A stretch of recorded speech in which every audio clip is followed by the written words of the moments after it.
right. Good evening, everyone. Good evening. Thanks for coming out. We are streaming live. I want to thank you for coming out to Monday Night Politics.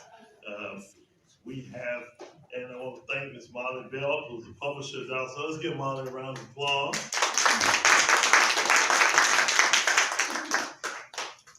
The Dallas Examiner has done a great job for 18 years now of hosting Monday Night Politics, and in between Monday Night Politics, a few years ago, they started community conversations.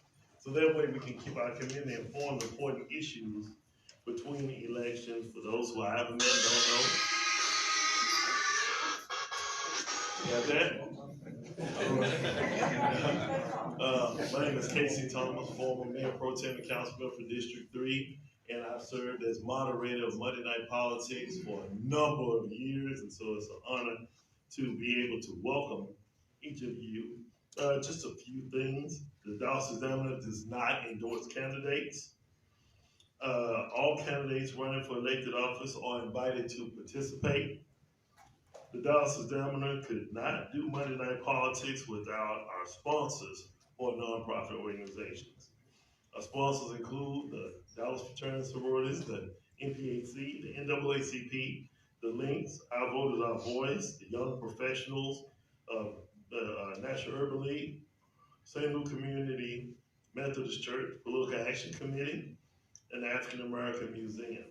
So we want to thank all of those organizations for their support over the past several years. As a former elected official, I want to take an opportunity to ask any current elected officials to please stand, even if you're on the panel. If you are an elected official or former elected official, please stand. All right, let's give a round of applause. Thank you for being here. You know, one thing I can say about Ms. Bell, and this is not on the script, she does a good job of making sure that individuals who have served in the elected office continue to be involved and engaged in the community. Former Deputy Mayor Pro Tem Eric Wilson moderates Monday Night Politics, and you'll be hearing from him shortly. Tonight we have three very important forums. I'm honored to moderate our discussion on the upcoming City of Dallas bond election. Hopefully all of you that live in the City of Dallas are aware of the fact that there is a bond election. We're going to have a lot more detail about that shortly. There's also a candidate forum for the Dallas College Board of Trustees District 7 and DSD Trustee District 9, Dallas ISD Trustee District 9. And unless Ms. Bell tells me otherwise, that is the format that we will follow tonight. So those candidates who are here, then you can govern yourself accordingly. This is your opportunity to learn about the candidates and their platforms and the issues on the ballot May 4th. We want you to be informed voters when you go to the polls. You are influencers in our community, so help educate others. You'll have an opportunity to ask your own questions to the panelists for the bond election and the candidates running for trustee positions. And we ask once again, if you would silence your phones. We are streaming live this discussion. You can tell your friends to go on the Dallas Examiner Facebook page and the YouTube station, and they can watch if they're not able to be here. I guess everybody at home watching, I guess. All right, so without further ado, we're gonna go ahead and begin our discussion on the bond. So I'm gonna ask former colleague Paula Blackman, successor, Councilman Zarin Gracie, to come on up. If you give him a round of applause, please.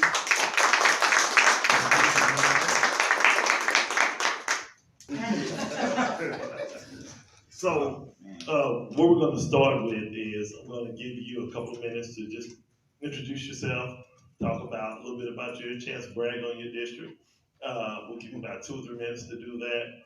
And this portion will be respectful. There are a couple of other forums going to take place, but it won't be under the same restrictions as you're used to as a candidate.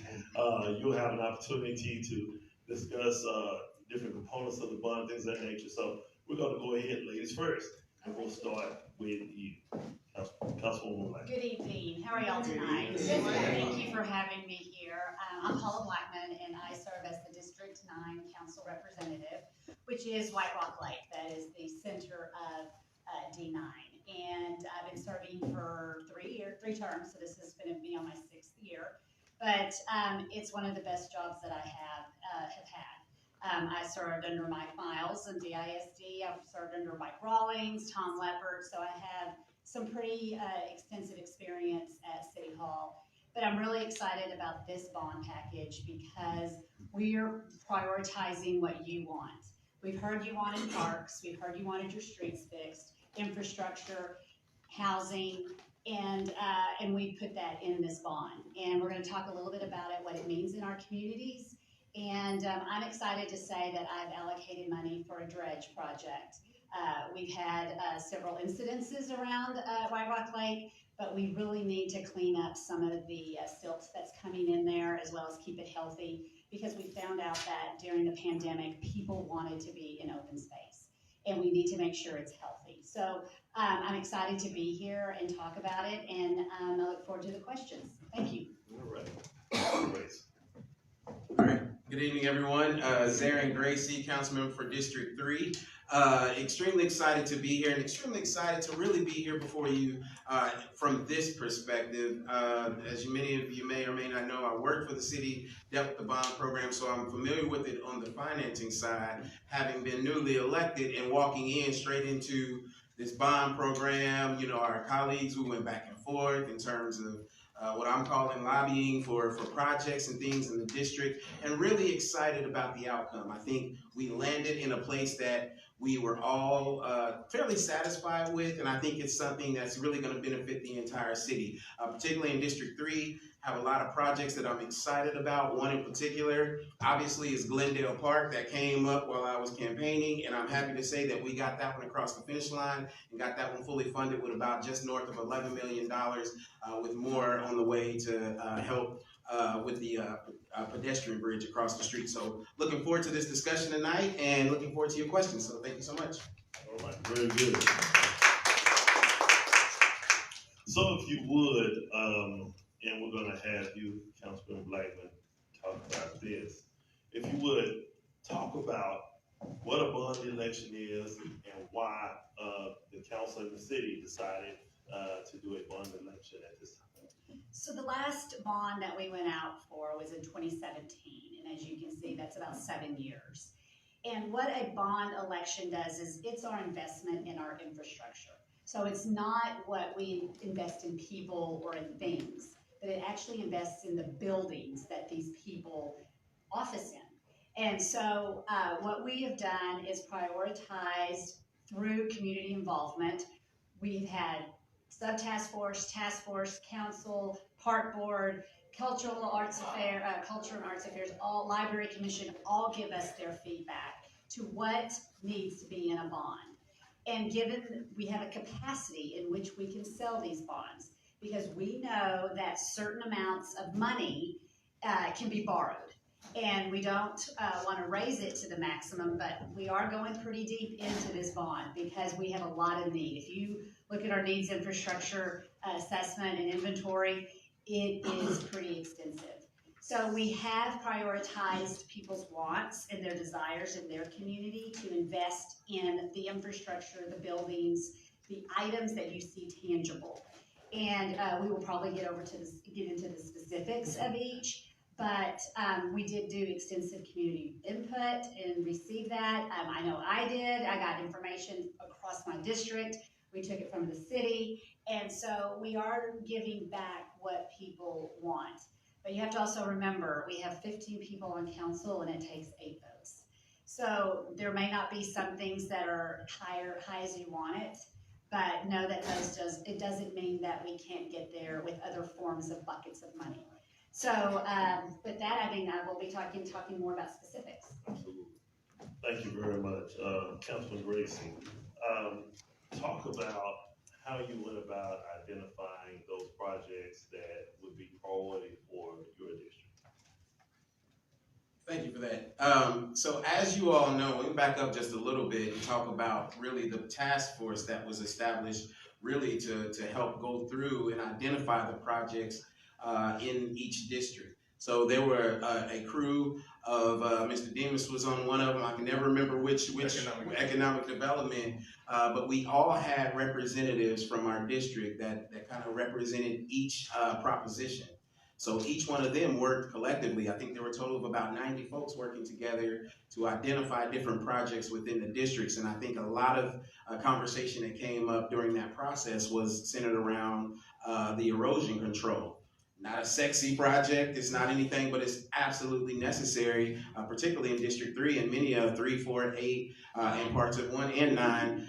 If you have a creek in your district anywhere and you live near that creek, you can understand the necessity to ensure that our erosion control is shored up. I've visited homes in my district where I've seen sheds in creeks, trees in creeks as a result of this erosion control. So that was one that was kind of a no-brainer. We had a lot of streets, propositions and things like that. District 3 streets are great, but our alleys not so much. So when we start looking at projects and where we want to allocate, we want to decide, okay, our streets and our erosion control, our alleys and our erosion control are two major items within District 3 that needed priority to ensure the future of not just that home, but of the neighborhood as well. So that was just one area where I focused on quite a bit. Excellent, thank you very much. Councilman Mazadula has arrived. I'm gonna give you a chance to do like I asked your colleagues, or former colleagues, or successor, which is just introduce yourself, talk about your district and priorities for your district. You can include that.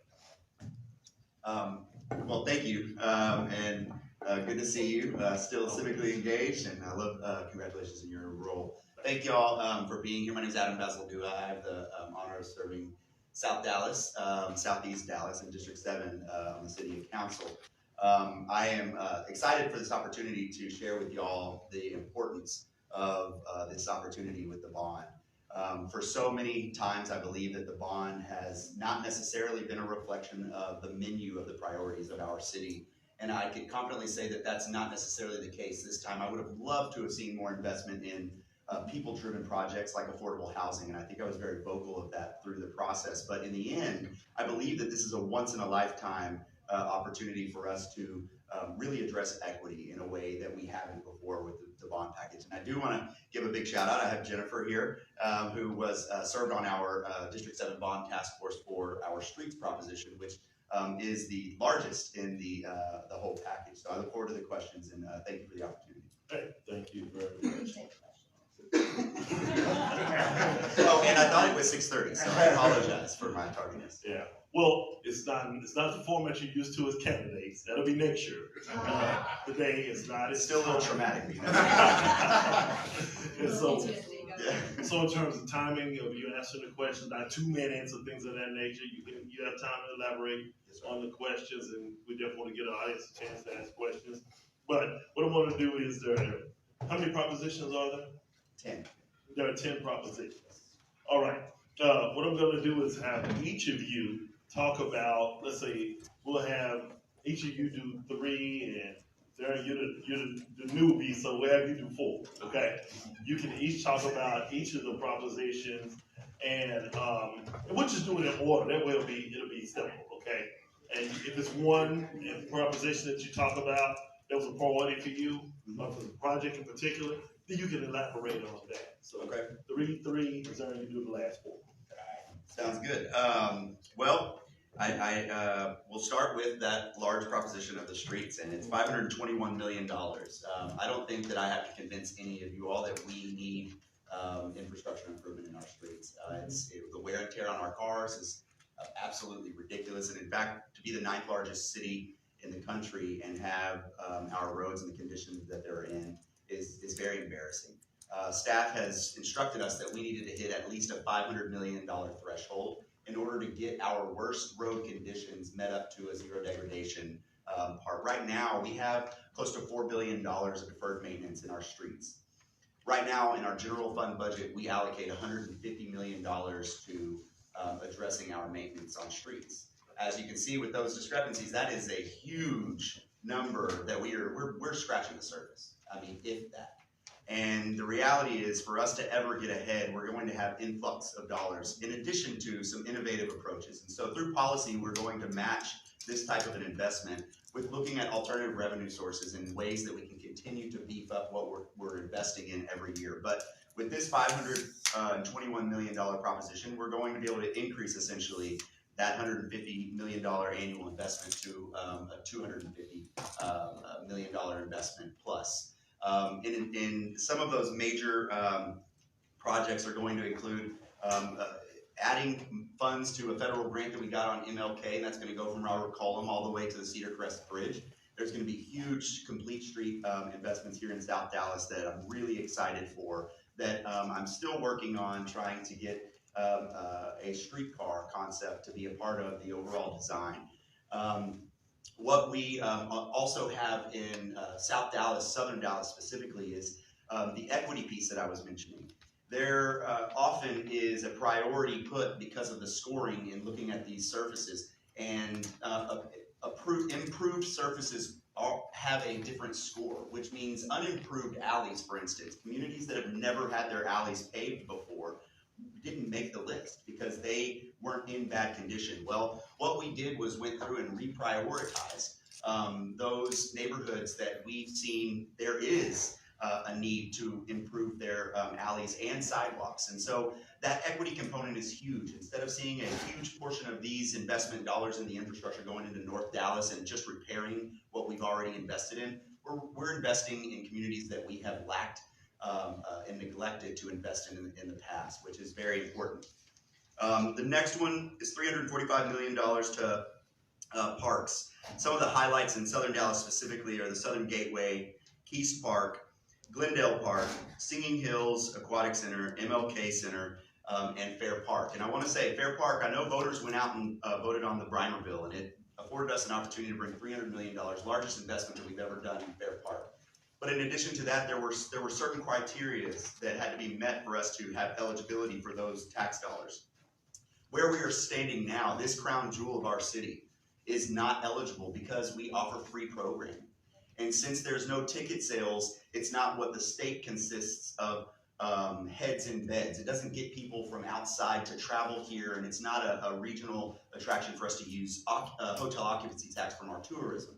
So because of that, we needed to make sure that money was here, and it may not be much, but about $5 million of that package is coming right here to the African American Museum for needed upgrades and improvements. So really excited for that. And that in itself, even though it's minimal on the grand scheme of that proposition, I encourage you to get that passed so that we can bring necessary improvements to this jewel of our city. And the last one is $52 million to critical flood protection and storm drainage.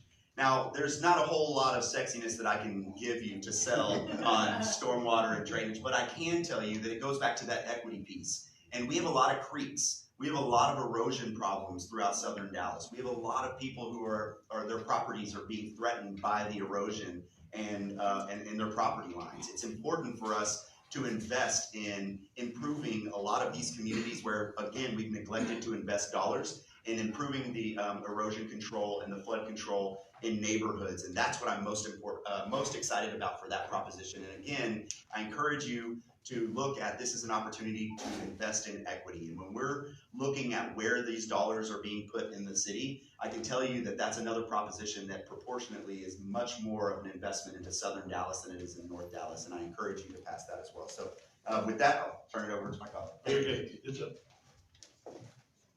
I got the really good stuff. I got public libraries, arts and culture, and public safety. So, so anyway, we're upgrading, we're putting in about $43 million to upgrade our public libraries. And what we found out, even today in our briefing, is public libraries are actually a place of convening. They're not like what we used to go to with just books. They're now a place with internet. You can now get online using their infrastructure, such as the terminal, check out things, job training. But we've also asked them, what else can you do? Like, can you put housing on top of it? Can you look at maybe a coffee shop, an incubator for small business? Learning how to grow a business. In other words, give the community whatever that community needs to become more of a community center and convening. And so we've got, like I said, about 43 million, and specifically the North Oak Cliff Library will get a complete new reconstruction. And I know in that one, they are looking to do housing on top of that, because we just said we've got some pretty good real estate where these libraries are, and we need to maximize it. And I think that's a pretty good idea. 75 million will support and repair needs for city-owned facilities, the African American Museum.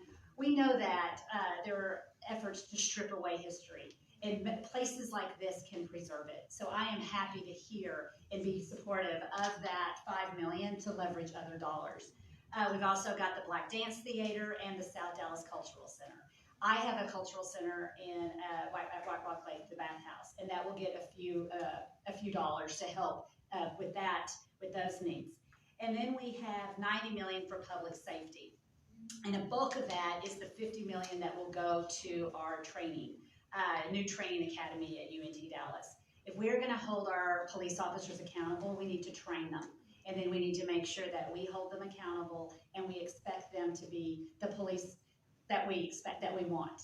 And so we also have other facilities around the district to help with upgrades in air conditioning via HVAC and roofing. And so with that, I will turn it over for the last four. Councilman Grace. All right, thank you. So I'm gonna walk you through economic development, housing, bond proposition for homeless solutions, and then 5 million on IT. So we'll start with the economic development. If you remember, if you were tracking this journey, you know, economic development, those numbers were going up and down, and we had a lot of money over in economic development. I'm sorry,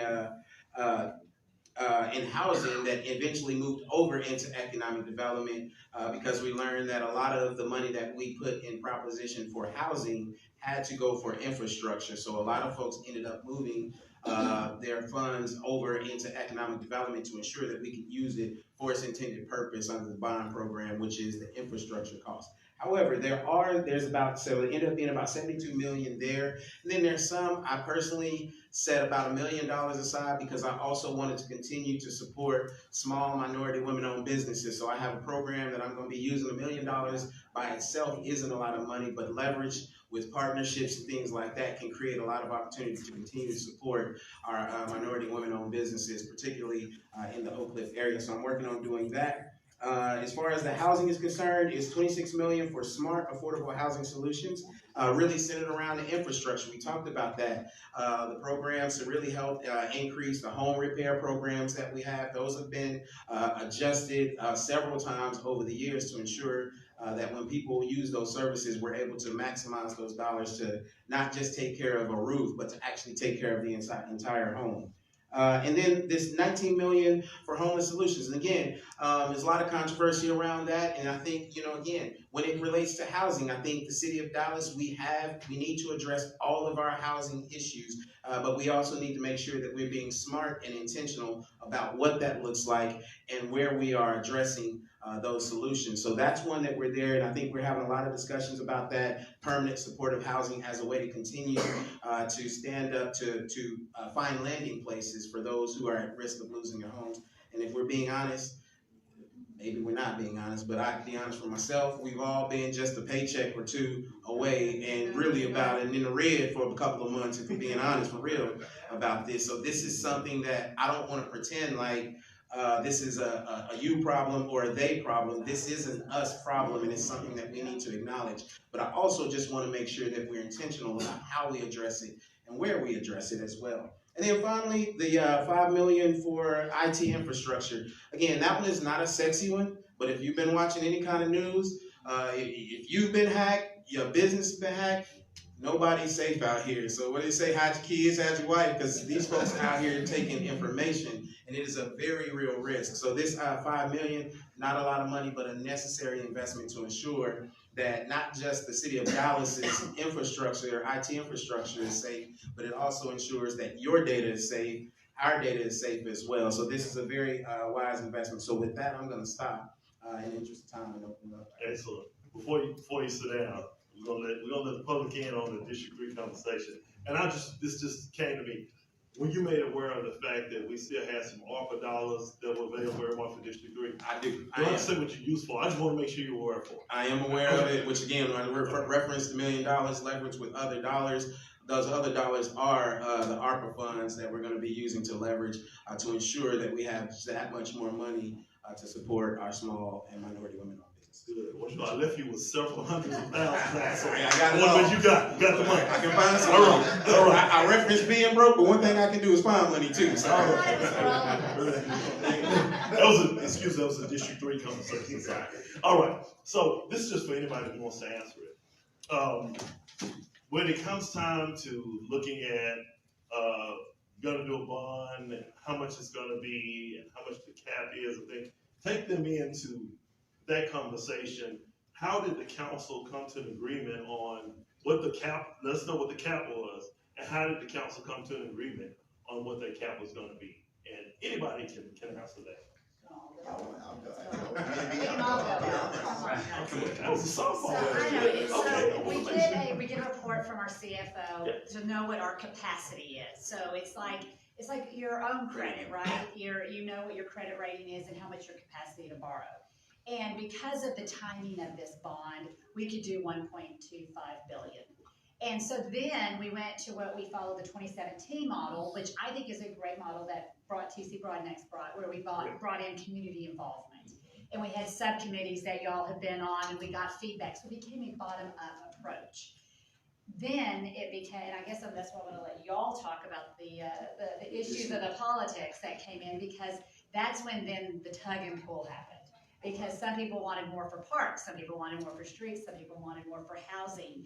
And then it became, what do we do here? What projects? And it became that, like I said, a tug and a pull of what can we afford? What is the immediate needs? And is it doable? And so I'll turn it over and then y'all can take it from there. Yeah, and we started a little bit. We started at $1 billion first initially, if you all remember, and we all kind of went through that process. But then we determined there were a couple of other things that we wanted to do. So then this discussion of discretionary funds started coming up, and then it eventually got shifted to district-specific funds. And we ended up adding another $125 million to that $1 billion bond program. That's how we got to where we are today. And with that, that equated to basically giving a number of, the council members the ability to have roughly about $9 million to really allocate within their districts according to some of the things, projects, the needs that they had within their district. For example, I used $2 million for housing. And again, understanding what I wanted to do and what the need was in District 3 in terms of single-family homes, I wanted to make sure that I had some available that would support single-family homes within the district. So I set aside $2 million for single-family homes over there. I also set aside $2 million for parks. Again, going back to Glendale, I knew that we had the funding for the park, but we still needed funding for the pedestrian bridge. So using my district-specific funds, I set aside some dollars to ensure that we could get that pedestrian bridge across the street to complete that project. So each council member had different projects that they needs in their districts that they wanted to. So then the question became, okay, well, can we afford to increase the bond? And again, we start talking again. I'll use it simple because again, I've been broke. Your credit limit, right? Can we afford to do that? Can you afford to go get another credit card is basically what we're asking. If you have 5 of them and they're all extended, and you're paying them down, but they're still above the max, can we afford to go get another credit card to do these necessary things in our district that we wanted to do? So that was the conversation that we had, and that's what we came to kind of have that second round of conversations among ourselves. So I'll see if Baz wants to close this out. I was a little bit on the outside of this debate, and I'm gonna. Oh, you were in the middle. I was on the outside of that side of the debate, but I will say that I was pushing for housing, and I wanted to see more robust investment in our unsheltered population. I believe again that we have an opportunity with such capacity to make sure that the investment is reflective in investing in people. And that's what I really wanted to see through the end. Unfortunately, that did not make it. But When we went the route of extending from 1.1 to 1.25 billion, it was a matter of, is this gonna still not require us to raise the taxes on the residents, which we do not have to raise our taxes. And the reason that we're able to do that is very similar. I use the analogy to what I did over COVID, which was I refinanced and took an equity loan from our mortgage, right? And from that, I was able to pay off my student loans and really was able to help free up my family's monthly expenses. That's essentially what this bond is. This capacity that we have is already built in. Doesn't require us to tax you all more to do it.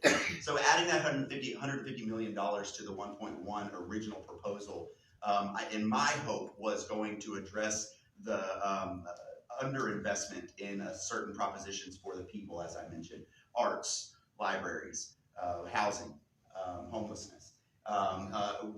It worked out to where there was a majority will of the council to get the discretionary dollars. So to just piggyback on what was answered with where you put the discretionary, I put all of mine into homelessness. And I thought that there was an opportunity for us to really address that, because from the move that we made when we increased and went to the discretionary, we actually put homelessness down to about 8 million. And so it took a collective effort from all of us who were willing to match that back up and get it up to a $19 million. And I think that as we all see on an everyday basis, that we've got the need to be met, and that was why it was important for me to emphasize that. So that was my number one priority when it came to trying to get something further up. Housing, of course, I also would have loved to have seen more, but if you look, it's still very robust and it's historic.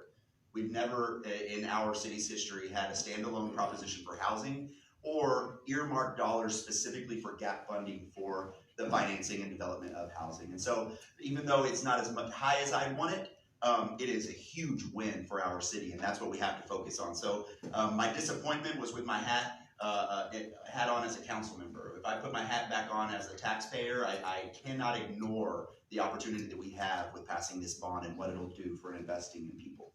We're talking about discretionary funds, and like we said, we got 5 million. I did 2.5 for streets because in D9 I've got like 10 traffic studies going, and we needed to make sure we had a little bit of money to leverage our partner money. And then I did 2.5 for homelessness. We are one of the 2 districts that does not have a homelessness shelter activity, and I believe that everybody should have something in each district. And I set aside 2.5 million to help with that. We have it in our districts. It's in every district. And so to say that it's their problem, it's not. That's not a way to address something. And so I'm excited that we do have this bond. And I guess you want to probably round up or round off. And where are we now? Well, I was going to see if anyone in the audience has questions for them, raise your hand. Okay, good. We do have some audience questions. Okay, I'm just getting the count. I'm getting the count. I'm pretty good at hands, so I've been doing this a long time. So yeah. And one thing, I do want to applaud you, Casey, for bringing an equity element into this bond. I mean, let's be honest, we did not invest it equally across our city. Yeah. With this bond, we really did. Could we have done it better? Yes, but we really did have an equity lens in it. And so I'm okay saying, you know what, we need to invest in our city that needs the investment because we're all Dallasites. And so I want to applaud you for actually saying, well, you need to do this as a city, as a council, as an organization. So thank you for doing that. She didn't pay me for that, but I probably wouldn't take her lunch. But, you know, it'll feel good once you leave for people to recognize the hard work that you put in, and so especially from your colleagues. So thank you for that. So what I want to do is, and y'all take a seat. Y'all take a seat. If you have a question, and this is just how I operate. I start from the front, and I just work my way back. Okay, and we'll just take those questions for the rest of the time. And so those who had your hand up, I will recognize you. You were first. You're right here near the front. So I'm gonna hand you the mic. Is it okay? You don't do it here, or how do we do it? I want to make sure. Right here. Okay. Yes. All right. Hi, I'm Tamara. I'm a resident of District 2. And I want to ask a question regarding, so it's essentially just two questions regarding Proposition F, the public safety one, and the $50 million to go towards the new police training facility. This past weekend, we went out canvassing in District 8, and we went into the neighborhoods talking to residents. A lot of the residents were not aware of this. And the language specifically for Proposition F for that bond is very vague. It only says 90 million. It does not say that a big chunk of it is going towards a new police training facility. So my two questions are, is one, why were there not town halls? Because we're actually having an upcoming town hall to educate the community about this. And two, why was this specific 50 million not a separate proposition? Anybody would like to address that? I'll answer the second question first because I remember it real quick. And the proposition language is very specific on legality, on state statute that really kind of guides us on how they were. So that's one of the reasons, for instance, for gap financing, that there was a portion of what we ended with that was housing. That went over to the economic development because by state law, it was required to be in the bucket that was labeled that. So I don't necessarily know that we had, we were afforded the opportunity to break up specific projects within what was considered the public safety umbrella. So that's why that proposition is labeled that, and it's essentially everything high level underneath that. Regarding the training facility, I will say that specific plans, I don't believe, have been out in the public's with town halls. However, this has been a conversation for several years now. In fact, it's been a priority for the city down in Austin for the past 2 legislative sessions, lobbying to our delegation to have matched state funding. The funding that this came in actually came in at the back end because we've gotten that match funding from our federal and our state partners. And this investment was the city now putting our match into where we've gotten from our delegation above. So this wasn't on a whim, and it wasn't something that came in the last minute. And I think that our role in contributing funding came in at the last minute once we knew that we were buttoned up on where we were. And so from that due diligence, we turned a project that's going to be, again, a state-of-the-art facility for training that we are not asking the taxpayers to foot the full bill on. In fact, the taxpayers are going to be footing a third of the bill because of the lobbying efforts that we've had and the match funding that we have. So I hope that answers your question. And I know that that there will be a priority not only with our police chief and the command staff to make sure that the community is made aware and has town halls, but I also know that the District 8 council member will prioritize making that happen as well. So I know we have a lot of new faces that are here, and so I want to go over just a couple of ground rules because I know we're getting close on time. Those who had your hand up, you will get your question answered. I think I saw 5 hands, but we're not going to be able to add anyone unless Ms. Bell says otherwise, because we want to make sure that we have enough time for the candidates and those who you here who live in the districts of the candidates for them to get the question answered. So I just said that, and then normally what we do is we give you about 30 seconds for your lead in, okay? And then we have you ask a question because I think we're within the last 10 minutes. So Pastor Parrish. I just wanted to just add also, the reason that there's not specified, there is gives us a little bit of a flexibility. Say we have a philanthropist or a private organization that we could potentially get a $5 million gift for. That $50 million that you know of now, we aren't binding the taxpayers to that decision. It still gives us flexibility to leverage our partners and our other lobbying efforts so that it may end up being less of an investment within that bucket towards the training facility specifically. All right. Reverend Donald Parrish Jr., District 7. I have 2 questions, and it's really 3. But the first one is, I'm a preacher, so you can ask me. So I'm gonna let him make it. Thank you, Case. I appreciate that. But seriously, we deal with legacy issues that we hear previous bonds are supposed to cover that they don't. Is there any leeway in this bond package to kind of clean some of that stuff up? And that leads into my other 2 questions. For example, here in District 7, near Elsie Faye Higgins and Robert B. Cullum, that park that's like not too far from the intersection floods every time it rains, right? Same thing where Elsa Faye Higgins turns into Dolphin, right? It floods constantly. Is there any leeway in this bond package because we've heard previously, even before any of you guys were elected, right? We've heard that this is supposed to be fixed and it wasn't. And then secondly, AT&T I can almost throw a rock from my church and hit AT&T's headquarters, but our internet continues to be some of the worst in the city. And this part of and is there anything in that bond package? I heard about the amount of money, towards the infrastructure, but is there anything in there? Again, these are legacy issues that we've been dealing with for 20, 30 years, but can we clean some of that stuff up in this bond? Thank you. Yes, I'll make sure and get you the complete list, Reverend Parrish, on the projects that have been identified specifically for the flood proposition. I, off the top of my head, can't tell you exactly if that one particular is. I know the flooding issues that you mentioned. I think a lot of the priority went with that equity calculator on to addressing the private property issues that are existing, like the homeowners that I was mentioning. So let me just verify on that before I can give you an answer. Regarding the broadband, we have an investment with our ARPA dollars kind of already earmarked, set aside. And what we've been doing for almost 2 years now is debating how that is going to look. The original proposal that staff came was going to be more than $30 million specifically to a broadband infrastructure that was invested in specifically for Southern Dallas to close in the gaps of where the digital divide is. We pushed back as policymakers because we didn't like the proposal in what it was asking.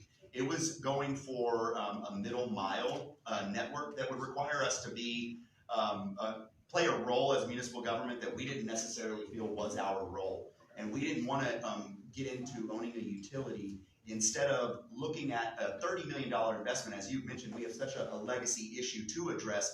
If you can't tell me how many homes are going to be sparked up from that type of investment, then that's not worth it to us. So we pushed back on staff and asked them to bring us different options, including what a last mile would look like and how we can leverage that type of an investment to actually get people online instead of just putting it into the ground to build our own fiber system that is quite frankly redundant because the other carriers already have them in the ground. Yes, sir. Thank you. I understand y'all's explanation on the housing part, where you went from 100 down to 26 to 28. But I was told that Austin, San Antonio, and Houston, They had a huge bond. they have a huge amount allocated for housing. And I understand what you're saying about y'all move some to economic development to make sure the infrastructure part was taken care of. But how do you justify for 100 million down to 28 when everybody else is at 150, 200 million? How do you justify that? That was what legal had told us. And we asked the same question and they said, what they identified was we needed that gap funding for the infrastructure. And that was how they structured it. And He's asking how do we go from that high number down to where? oh, well, that is a political question. The actual number, okay, the actual number was it was political. Some people felt that the need was there, but the desire to actually fund it was not because of our past history with housing in that department. But what was failed to get to the understanding until the end was the infrastructure needs. And then it became confusing, and then it became the discretionary that led to the economic development discussion in parcel. But it was all political. If y'all want to add any of it, I was just going to say that there was a context and it became somewhat of a public fight. And I'll tell you, and my old colleague can attest to this, I'm the first to say that the first on the chopping block is our parks, arts, and libraries. And that was what I wanted to protect the most. So it was unfortunate, but because of the tone and because of the political nature at the time and certain members' campaigning efforts for their priority, it essentially pinned some people who were prioritizing other things against parks. So it became you're either for parks or you're anti-parks. or you're anti-parks. Literally called anti-parks. And that was the political component that really made it very hard for us to look at. we've got all these needs, and I wish we could have peanut butter spread through every single one of these propositions, and that just unfortunately wasn't the reality. So I just wanted to give that context that it became where priorities were being pinned against each other instead of us looking at a holistic approach of where we needed to And invest. I mean, our housing, our homelessness was at what, 7 million? I mean, Yeah. we brought it up to 19 because of discretionary funding. So it was any type of housing across the board because of this narrative.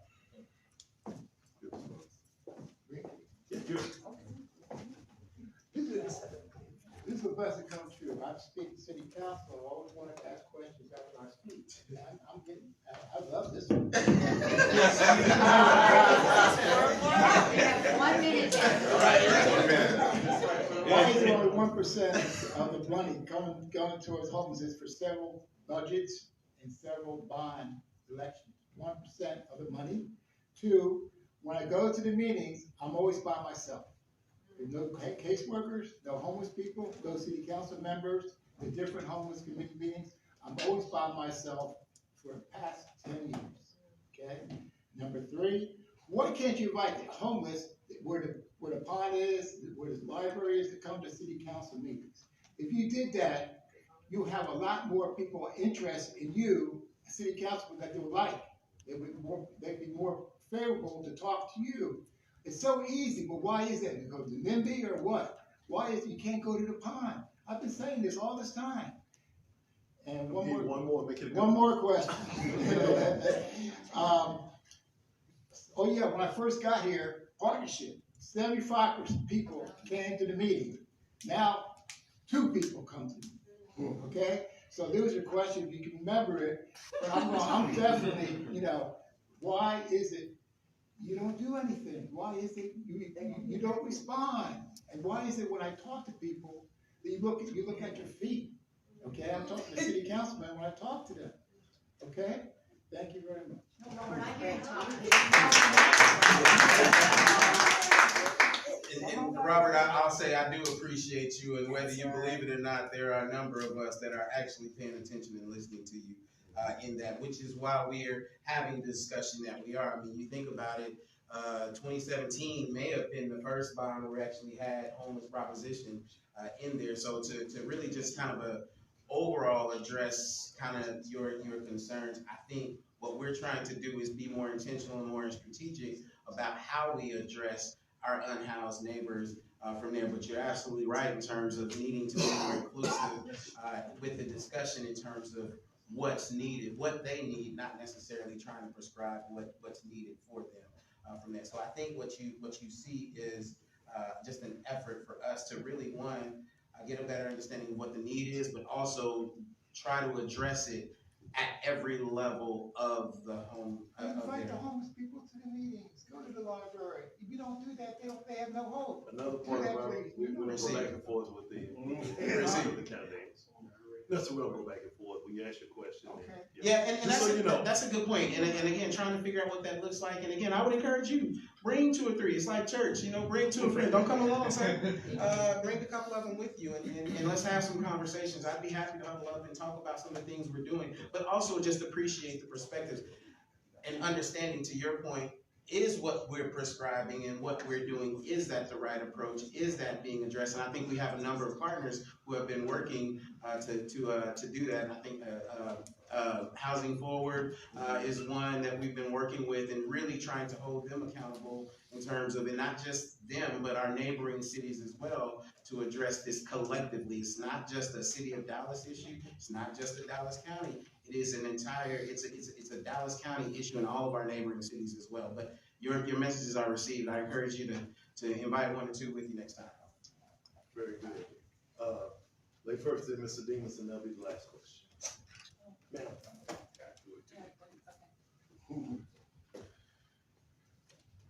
Good evening. Good evening. Thank you very much. I am Ola Allen, and my question is to. Good evening. I know you did. I know you did. Everybody will. My main concern, and this is going to go to Adam. As you know, Skyline we've been fighting for years and years on sidewalks, and we've never had the sidewalks. And finally, when they built Guzzi, we finally got one side of sidewalks. And I have called your office, I have left messages, I have left you an email. Then I called the office one time and it told me, I'm sorry, but, the volume is full and we cannot accept any calls. And that was kind of really leery to me, a public, phone, that serves the public from city council, and it's full. But my concern is that I was hoping that I call you early, because I hope we had some money left over from the last one, that we could finish the sidewalks. Sidewalks are so important and they are really needed at Skyline. And I am hoping that you will look into, I hate to bring our dirty laundries and put them on the line here to you guys, but You I have to do it. But we need you to complete our sidewalks. Yes, ma'am. And I since you did air a little dirty laundry, I think it's only fair. The last time you reached out to my office, it was about an issue in District 4, and that was actually just this past month. And I said respectfully that I wanted to make sure that my colleague, out of respect as I would have done for any of my colleagues, had an opportunity to speak with you before I took one of her constituents about an issue that wasn't in my district. But why would I be calling about District 4? I don't know why you did, but that was what was on the emails, and that was also what you discussed with my staff. And Ms. Allen, you have a direct line to me. We served on a DISD task force together, and so I just want you to know you have an open line for me.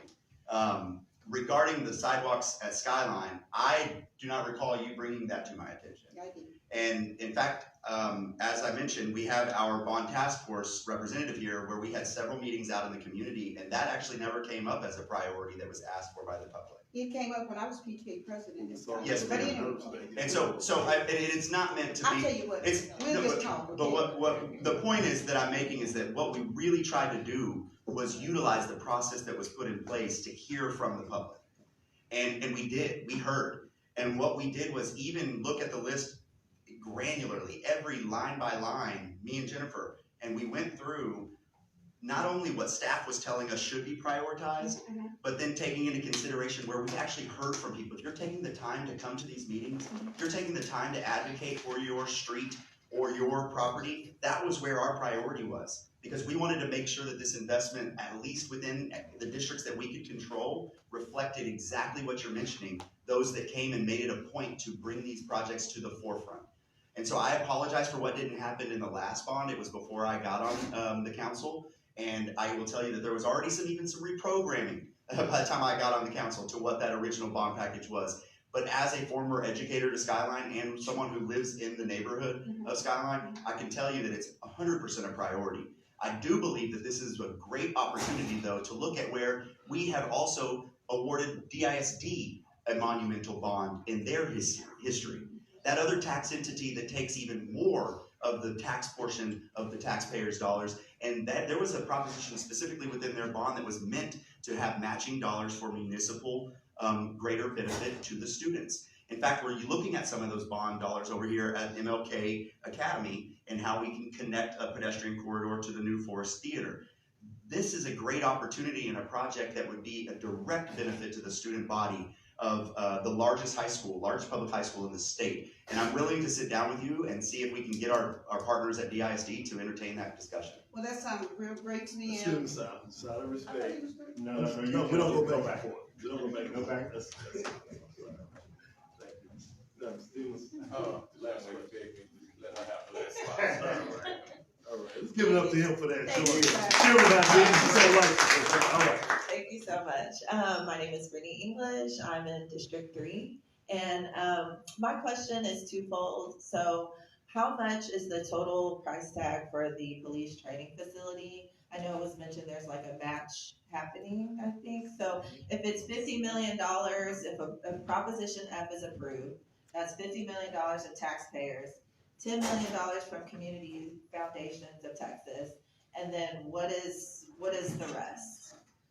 Okay, and so I want to know the total price tag and what the breakdown is. And then my second question is, what was the thought process of having this facility on UNT Dallas's campus in a predominantly Black and brown community, knowing the disproportionate amount of profiling, brutalizing, and murder that occurs with police officers with Black and brown people?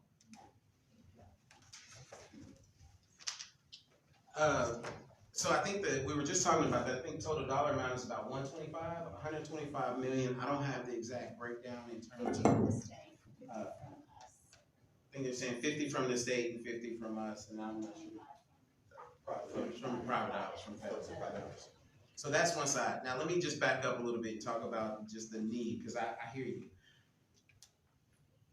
Just for the police training facility in general, let's just start there first. That is a terrible sight in terms of what our officers are using in order to go through their training process. That facility is old, and I don't remember when, how long they've been over there. But I've toured it. It's in District 3, and it's terrible. It's a terrible facility. So there's a need for a new training facility. Now, the science behind placing it at UNT, the best I can tell, and I'll let one of my colleagues jump in on that, but some of it really centers around just the workforce and that being an education corridor and trying to find the opportunities that can move into public safety as another career opportunity from that perspective. So I'll stop there and let someone else go. Because we are With UNT leveraging dollars. state dollars, it's on a state facility. So that's why UNT Dallas. And so, we already have partnerships down there. We have partnerships with the Bill Carruth, Center. And so it was because of where, we were getting that 50 million, it was decided to be placed on a state-owned facility. You want to add to that? I do. I want to say that I appreciate the comment, and it's something that I think I'm pretty vocal about when it comes to public safety, and that accountability factor with the police is something that I also think is held to a high priority by our chief. In fact, he's been willing through general orders or policy decisions to amend certain things like the decriminalization of marijuana, for instance. When you look at the arrest records, it's really reflected. Data was just glaring at the disproportionate enforcement of petty crimes specifically to brown and black communities. And it's one that I would believe is much greater of an impact to the relationship overall in our brown and black communities with law enforcement than it is to have a training facility smack dab in the middle. So I want to say that if you look at the data, we're already making strides and efforts to not only decrease the amount of arrests so that we're not perpetuating the school to prison pipeline, if you will, and we are also taking measures that we can within our local jurisdiction to address some of the disparities that have been identified within law enforcement. And I personally would say that I think that that's much more of an impact to repairing the relationships within the community to law enforcement than focusing on the geographic location specifically. And I don't say that to discount what you're mentioning, but I want to just point out exactly, as my colleague mentioned, it's already in a brown and black community. It's smack dab in Oak Cliff. And so I don't believe that it's meant to be signaling of any sort. I'm hoping that the presence within the community and within the neighboring investments to the trail systems, to the recreation center, to UNT Dallas being our city's only major university within our city limits, I'm hoping that it just adds to our level of commitment to invest more into brown and black communities. All right, very good. Can we, let's tell you the dates? Sure. Come on, guys. So you're wondering when this election is, right? Auntie Paula. Come on, boys. Anyway, May 4th, so vote for all 10 procs on May 4th, because it's an investment in your future. Early voting starts April 22nd through Tuesday, April 30th. Super Sunday is on the 28th, April 28th, and those poll times are noon to 6. And as I mentioned, Election Day is May 4th. So vote for all 10 props. May the fourth be with you. Oh, you do, that was when we first ran, remember? Come on, you gotta say it. May 4th. So let's give the council a round of applause. Thank you for coming out, taking time out of your busy schedule to educate and inform the community not only about the bond, but those priorities, those projects that are priorities for you. It is being streamed, so your constituents from all over the city are watching. I want to thank Randall for making sure that we had our council members here and making sure that the information is accurate and it's available. So thank you, Randall. We appreciate that. The information's out in the hallway. So. Yard signs? Yard signs, Yard information, and opportunity to get behind the campaign. Thank you very much. I'm gonna transition now. I'm gonna bring out former Mayor Pro Tem Eric Wilson to facilitate the candidate forum. Thank you so much for being here for this. Once again, I want to thank Councilman Casey Thomas for his work and give him another round of applause. All right, I'm gonna have to tell Chrissy her job is still safe, so don't cry.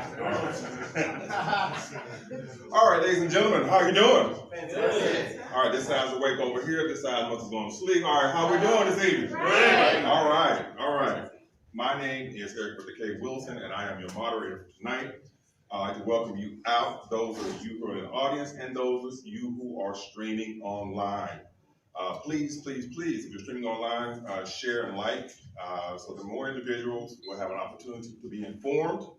For those that may not know, and this is speaking to the candidates, you may have blinked a couple of times in the instructions that was given to you. So you'll have a 2-minute opening and 1 minute to respond.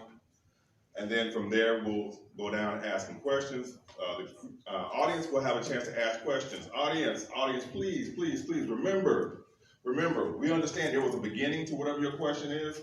We ask you get to the point of your question, all right? We do not go back and forth, and we're here to educate, okay? Candidates, we do not go back and forth with one another. You're here to educate individuals who may or may not be familiar with your campaign and who you are. This is your opportunity to show them who you are as a candidate and why you're vying for this particular position. All right, now that we have all that said, all hearts and minds clear? All right, let's get down to the nitty-gritty. All right, so first we'll begin with the Dallas College Board Trustee District 7 race. And I have DeAndre Fleming, Joseph Rodriguez, Jasmine Anderson, and Keisha O'Reilly. If you would, please come to the stage and I'll order you up accordingly so it makes it a lot easier on myself. I believe we only have 3 of the candidates. So first I'll ask Joseph Rodriguez if you would take this seat. So let's begin. We'll begin with Mr. Rodriguez. You'll have the first question, and the first question is the first speaking part is your opening, your 2-minute opening statement, and then followed by questions. All right? If you would, walk to the mic. And as you are addressing your questions, I may ask you a question. That's great, but they would love to see your face, not only in the audience, but online. You got it. Good evening, everyone. Good evening. Awesome. I grew up at Pentecostal, so I'm, got that calm response. My name is Joey Rodriguez. Joseph is my government, but on the ballot it will be Joey Rodriguez. I've dedicated my entire life and career to education. I'm a product of 2 immigrant parents, both from Mexico. My mom is from Durango, my dad is from Juarez. And they often told me about a dream that they had about this otro lado, is what they called it, the other side, where students and kids everywhere here had the opportunity to be whatever they wanted to be. I got here with my brother and realized that truth wasn't all the way true, and that there are certain systems that just were never really built for us. So I did what everybody does when they want to change the world. I became a teacher. In Dallas ISD, they let me teach 7th graders, believe it or not. And so after that experience, I realized that feeling of not having access to certain information, not having access to opportunities, was not exclusive to the Latino community, was not exclusive to first-generation kids. It was also being had by my Black siblings as well, right? And our Black students that I used to teach over at Hulsey. I had the honor of teaching at Hulsey Middle School, as well as Ignite. And so my priority just simply here at Dallas College, I really want to make sure that we're improving workforce readiness at the Dallas College level. When our students can start making a living and thriving wage and closing those gaps, I believe that we will have a thriving city. We need to go make sure that we are prioritizing the transfers, the students that are going from our 2-year to a 4-year institution, to make sure that they actually complete once they are actually at the 4-year. Right now it's under 45% in the state of Texas. That are actually completing after leaving our community college. And then third, our P-Tech programs and early college programs, 33% of our students are in high school at Dallas College, and so making sure that we are taking care of our students who are in both institutions. All right, thank you. Mr. Anderson. Thank you, and thank you guys for having me. My name is Jasmine Anderson. I'm a Southern Dallas resident, graduate of Lincoln High School from 1993. Formerly the director of real estate for Dallas College, and kind of responsible for putting together a large portion of the bond program that we've had. I'm also a former District 4 City Planning Commissioner, as well as sitting on various boards, former educator. My background's in architecture, real estate development, finance, and community development. And what I'd like to do is try to help residents in the area of District 7, excuse me, of Area 7, to be better prepared for, of course, college readiness, to prepare the area in terms of the students, the older generation that also needs further education and continuing education, to have that opportunity to come in and help with moving the entire area forward. My main goal is to help provide access to all the students in various forms of access, to provide different facilities, different levels of education, to provide this for our population so that we can help play a better role in the overall district. Thank you. Next. Good evening, everyone. So I'm Dr. Keisha O'Reilly. On the ballot, you will see Keisha Nicholas O'Reilly. I stand before you to say thank you for coming out. I am a mother, I'm a daughter, but I'm also a committed community advocate. By trade, I am a licensed pharmacist, but I've had multiple experiences. God has definitely been good to me. Educator, have had the opportunity of actually being a professor at Howard University while I was there. Yeah, go HU, if there are any real HUs in the house. In addition, I am a resident of Southern Dallas. I'm committed to being here in South Dallas. I've invested in South Dallas. I am a taxpayer in South Dallas, and so really want to be able to come out and advocate for the future of our community. I love the fact of the bond and being able to really sit and listen and get a better idea on how, if I am elected as board trustee for Dallas College, the opportunities for partnerships, the opportunities for being able to really truly support the students that we have here that are going to, they're actually at Dallas College, and then the ones that I see every day while I'm out in the community that don't know anything about the school or don't even see themselves as being products of a graduate of Dallas College. And so here tonight, I just thank you again. Thank you. All right, okay, so you have the first question. Our first question is, what made you run for this position and what qualifications do you have? Well, in my role of director of real estate for Dallas College, we worked with each one of the colleges in each community to create master plans, to evaluate the needs of each college and the needs of each community. And in that process, we began to learn the various gaps that we have in offerings, the gaps that we have in general understanding of how to create the pathway that you'd like to get to in order to create the economic freedom that you'd like. But then also being a community member, realizing that there needs to be another way for students that are not second chance offenders, for students that are not remedial, for students that actually just want to have an opportunity at furthering their education, furthering their knowledge, and actually kind of just staying involved in the latest trends and technologies. I think that the trustee, provided we get the opportunity to serve, is an opportunity to create policy that would help that. Dr. Riley. Yes. What motivates? Yes. As I stated before, And qualifications. Well, qualifications, I'm a licensed healthcare professional. I do global work. In addition to, I'm also an entrepreneur. So I mentioned before about having the opportunity of being a resident here, being able to see students in the community. I volunteered and supported Paul L. Dunbar over the past couple of years being able to see how students again are not seeing themselves. When you think about community college and think about the opportunities in which individuals are there due to non-traditional pathways around education, there's so many opportunities here. So based upon my motivation is really the fact of wanting to have positive change, impactful change, particularly for our area. District 7 is so large and there's so many different opportunities in which we can actually benefit and have a better future for the students, and I think that I'm a part of that positive change. Thank you.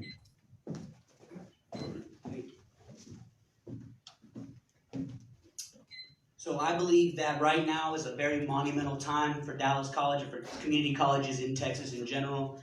Here in Dallas County, less than 16% of Black and brown young adults are making a living wage in this county.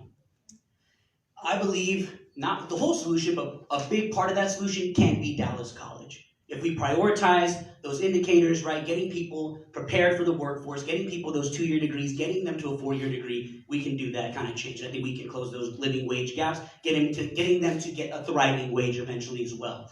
My qualifications, I train school board trustees currently. I work for an organization that we have over 19 school board trustees in Dallas County and in Tarrant County. I know school board governance. I practice it, I live it, I preach it, and now I really want to apply what I know, the expertise that I have about governance. I want to apply that to the Dallas College, the higher ed institutions. Thank you. Thank you. All right, Dr. O'Reilly, question is yours. All right. This question, we just talked about money, and we understand there are two things that in this particular role is a budget and policy. Budget dictates policy. And with that budget, I understand in terms of money and cost for education, where I have a child at an HBCU, Prairie View, who is siphoning all of my money. So with that being said, how will you ensure the affordability of education while, how will you ensure the affordability of education while maintaining the financial health of the college? First and foremost, Dallas College is affordable. $72 a credit, and in fact, you get your books included in that. So I think that from a financial perspective, they're doing great. The problem is, in which Joey just mentioned, students are struggling, parents are struggling. It is hard. Cost of living is high, wages are low. I appreciate when people say, oh yes, affordable or living wage. It needs to be above. The living wage needs to be raised. We need to be able to provide good quality education to where people can be thriving. So I have a Thrive plan. That's Keisha O'Reilly, I'm throwing about Thrive plan, which actually addresses that and thinks about these innovative partnerships. It's not about day laborers or labor. Our next generation is important. You look at Dallas County, particularly in my area, District 7, the percentage of young people, the percentage of individuals who are not graduating from high school, it is not even 50% when you think about that. Looking at certain age groups with that. So it's important for us to be able to be committed to that. Thank you. All right, Mr. Anderson, same question. Thank you, Mr. Wilson. I think that there's a good opportunity to begin to partner with other organizations, other businesses, and begin to merge the education model with the business model. To have project-based learning, but also to fill up the remote spaces of the office buildings and different industries with students doing interns and other gigs that help them get experience. At the same time, this affects the budget by allowing those budget costs for the professors to actually be defrayed through those businesses and actually give those employees at the businesses stipends and things in order to offset the cost of education. But I think that will allow us to have more access to equipment, technology, and know-how that will help us move forward. Thank you.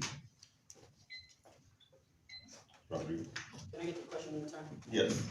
How will you ensure the affordability of education while maintaining the financial health of the college? Perfect. So yes, as Dr. O'Reilly did say, we're very cheap, $79 per credit hour. So we're already pretty affordable. I see innovative things happening at Austin Community College where they're making it tuition free. We need to start thinking about innovative ways, different ways to bust down some barriers, right? We're in the barrier busting business. So I do think we are affordable, but taking care of some of the other factors that are stopping persistence and completion rates, addressing those, leveraging our P3 partnerships, right, our P3s, leveraging our relationship with the city, right, how are we entering into interlocal agreements to subsidize housing for our students, so that the burden's not completely on the college. We also have HB8 funding, which is a brand new funding model from the state that is allowing for a little over $500 million a year for us to improve upon certain indicators. Those are the indicators that I base my whole platform on. So if we just improve upon workforce readiness, industry-based certifications, 2-year associate's degrees, and 4-year transfers, we will start to see more money come into the college. Thank you. All right, thank you, thank you. And I will acknowledge that I made a mistake in terms of asking questions. I asked Ms. Belton, you can take that out of my free budget. And we'll get back in order. All right, so this next question will be for Mr. Rodriguez. This question is,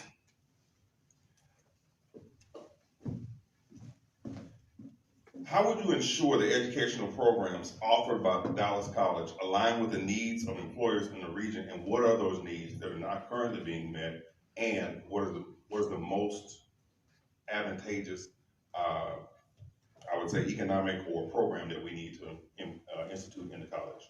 I love that. So right now, the college is doing research on, I guess, on audit, if you will, on how we can best leverage our partnerships, not only with corporations, but just in industries where they have high need, high skill, and high pay. So that's what I would really prioritize is, okay, cool, if we're gonna do this partnership, if we're gonna enter this agreement, is it high need, high skill, high pay? No, let's consider a different company, right? There's industries in tech, there's industries in education. Right now we have a 4-year degree. We actually have 2 4-year programs in education and nursing. And I would be completely for expanding those programs, going into maybe a tech or a coding, so that we can also have those 4-year degrees so that they don't have to go into a different university where they might not complete, right? If they stay here at home, at our home campus, they're more likely to succeed. So I would be completely for that. I think just leveraging, once again, the idea that people are knocking on our doors, right? They're knocking at Dallas College saying, we need students. We need young adults to know this stuff. We need them, and we will pay them. That right now, we need to leverage that. Thank you. Mr. Anderson. Yes. How would you ensure that the educational programs offered by Dallas College align with the needs of employers in the region? What do you see as the biggest need that we're not meeting, and which one is the most successful? Well, I think we start with asking employers what their needs are. Ask them what their goals are and what the requirements of the students that we then be producing. I think that one of the biggest needs that we need in our area is attracting industry to our communities. And attracting industries will then result in more tax base, more retail, more housing, and a specialized community. I think one opportunity is to invest in things like semiconducting industry. Considering the federal government has a tremendous amount of funding, that's a new area that we're going into. Financial literacy or finance are other areas that I think are important so that we can be good stewards of the future that we're building now as residents. Thank you. Dr. Riley? Yes. How would you ensure that educational programs offered by Dallas College align with the needs of employers in the region, being what is the most successful and what is the one that has the most need that's not being met? Well, first of all, I would answer this question is on multi-faceted. One, the enrollment at Dallas College has surpassed what it was during COVID. So we have a lot of students who are in Dallas College. We have a lot of positions right now that the labor force is saying we can't fill. So there's a disconnect there. Students are not, one, possibly interested in what those fields that are open. So the question becomes, well, what are those things that students are interested in? So one, being able to evaluate that. Two, being able to see where is the disconnect between students who are coming into the program and are not completing it.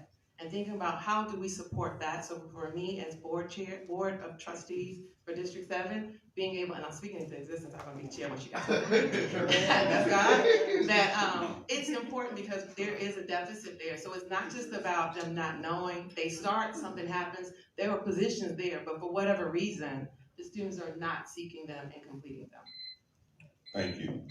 All right, now we've come to the part of the program where we have the audience question, audience participation. We've warmed you up with the question, and you look like a very intelligent, very informed audience. Shake your head, yes. Right. And we're encouraging you online. If you have any questions, please submit your questions. They'll bring them to me. So if you're watching online, please ask a question that you may have. So with that being said, we open the floor up to our audience. Come on down.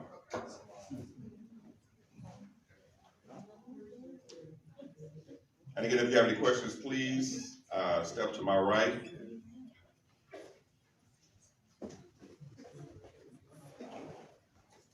My question to all the candidates, when it comes to the different programs that students might be interested in, we focus too much on STEM, but there are students that are not interested in STEM. And maybe I'm telling you from my experience, I had a horrible STEM experience. It wasn't taught right, especially in the ISD. So how can you ensure that we focus on other programs besides STEM to get students interested and actually graduate from the Dallas College system? All right. Thank you for the question. First, Mr. Anderson. Thank you. Well, initially, the programs are kind of focused on STEM because that's where a lot of federal funding comes from. And so they align them and then put students in those programs so that you can receive the general revenue funds that then help the college run. Other programs are of more interest. It's just that the student population needs to be more interested and be more vocal in those particular areas. The areas of the arts, I mean, for instance, I'm an architect, and architecture, for some reason, is not considered in STEM. Otherwise, it would be considered STEAM. But this is an entire industry that's often left out, and that's not the only one. There's several industries that are left out, but we as architects are very vocal about the role and continuing and reaching out to the future architects of the area in order to help them get where they want to be. Thank you. Thank you. Ms. Rodriguez. So you mentioned something really interesting, and it's that I think we could all agree that if you're deciding maybe what you want to do by the time you are already in college, it might be already too late, right? And so you had said something that Dallas ISD did poorly for you was the STEM, not only opportunities, but the education, right? So I'm glad to say that I do have endorsements from Dallas ISD trustees as well as DeSoto ISD trustees. That matters to me because I want to make sure that I am somewhat of a liaison between the two institutions to make sure that there are two institutions that are sharing responsibility and accountability for that one student, right? And so if we catch them early, like Dallas ISD, right, is really, and any ISD we partner with, right? We partner with Richardson ISD as well, and Grand Prairie, Garland as well. Sorry, I didn't even accept all the partnerships. But the idea here is that how can we best use that relationship with them to make sure that we are giving students a menu of options earlier, maybe even in middle school, elementary school, and that is already actually a new plan that's happening at Dallas ISD, so I'm really glad to be working with them. All right. Thank you. Thank you. All right. Next question. Wait. Okay. Oh, yes. Oh, yeah. Repeat the question. Oh, okay. Oh, you don't have to, I can answer it for you. Couple of things I want to say. We have to think about HBA, right? You have to be able to appreciate what the college is actually trying to do. If they're trying to increase the workforce, we have to take a hard look at ourselves and be able to say, well, what are our priorities? I was in the orchestra in middle school and high school. I love the music, but thinking about the ROI, the rate of return of investment, those are the questions that we're going to have to ask. And I don't have the answer, but I do think that it's something that's important to be able to evaluate and to look at and be able to see what is it that we're going to have in terms of the trade-offs. If it's the arts, what does that look like in terms of the arts? And I love what Jasmine brought up about architecture. That is art, but that's also science. It's also math. So being able to have those trade-offs to where, you know what, state dollars may give us this, but this is where we can have these creative partnerships and be able to bring those back around so that students can truly use Dallas College as the tool that they need for themselves. to invest in themselves, and then come back and invest in the community. To me, that's the best way of doing that. So thank you for the question.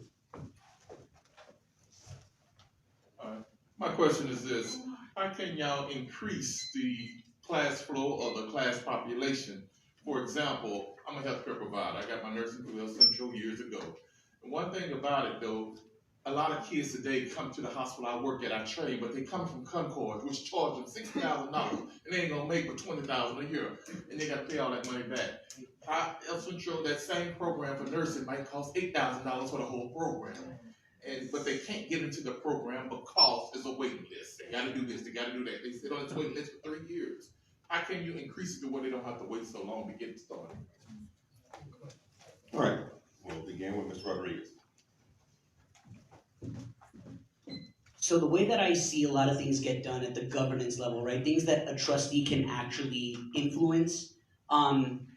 It's about making some of these issues visible, right? And by making it visible, I'm talking, how do we institutionalize the network to care about that issue, right? And so one of the first things that I really want to do is adopt a set of kind of network goals and guardrails, some of the things that we value, where we can actually measure things like, hey, how long are people waiting to get into this program, right? I guarantee you right now that's not something they're talking about at board meetings. Right? But if we don't get to make that issue visible through adopting guardrails, by adopting values that we actually care about, then no one's ever going to talk about it, right? Another thing that I really want to say is, because when you start to institutionalize that and prioritize that, the network now has to make adjustments. That's the beautiful part about this, right? Is now we say we're measuring this, so we want to close wait times, stop wait time, right? Now they have to expand the programs. Thank you. Mr. Anderson? Thank you. I think a potential answer is kind of connecting what I call the interweb. Dallas College has colleges all around the city within 20 minutes of one another, but there are no touch points on the inside that connect where the population is and the city is. I spoke with Dr. Seabrooks, president over at Cedar Valley, one time about a concept that I call, this is just conversation, shade tree.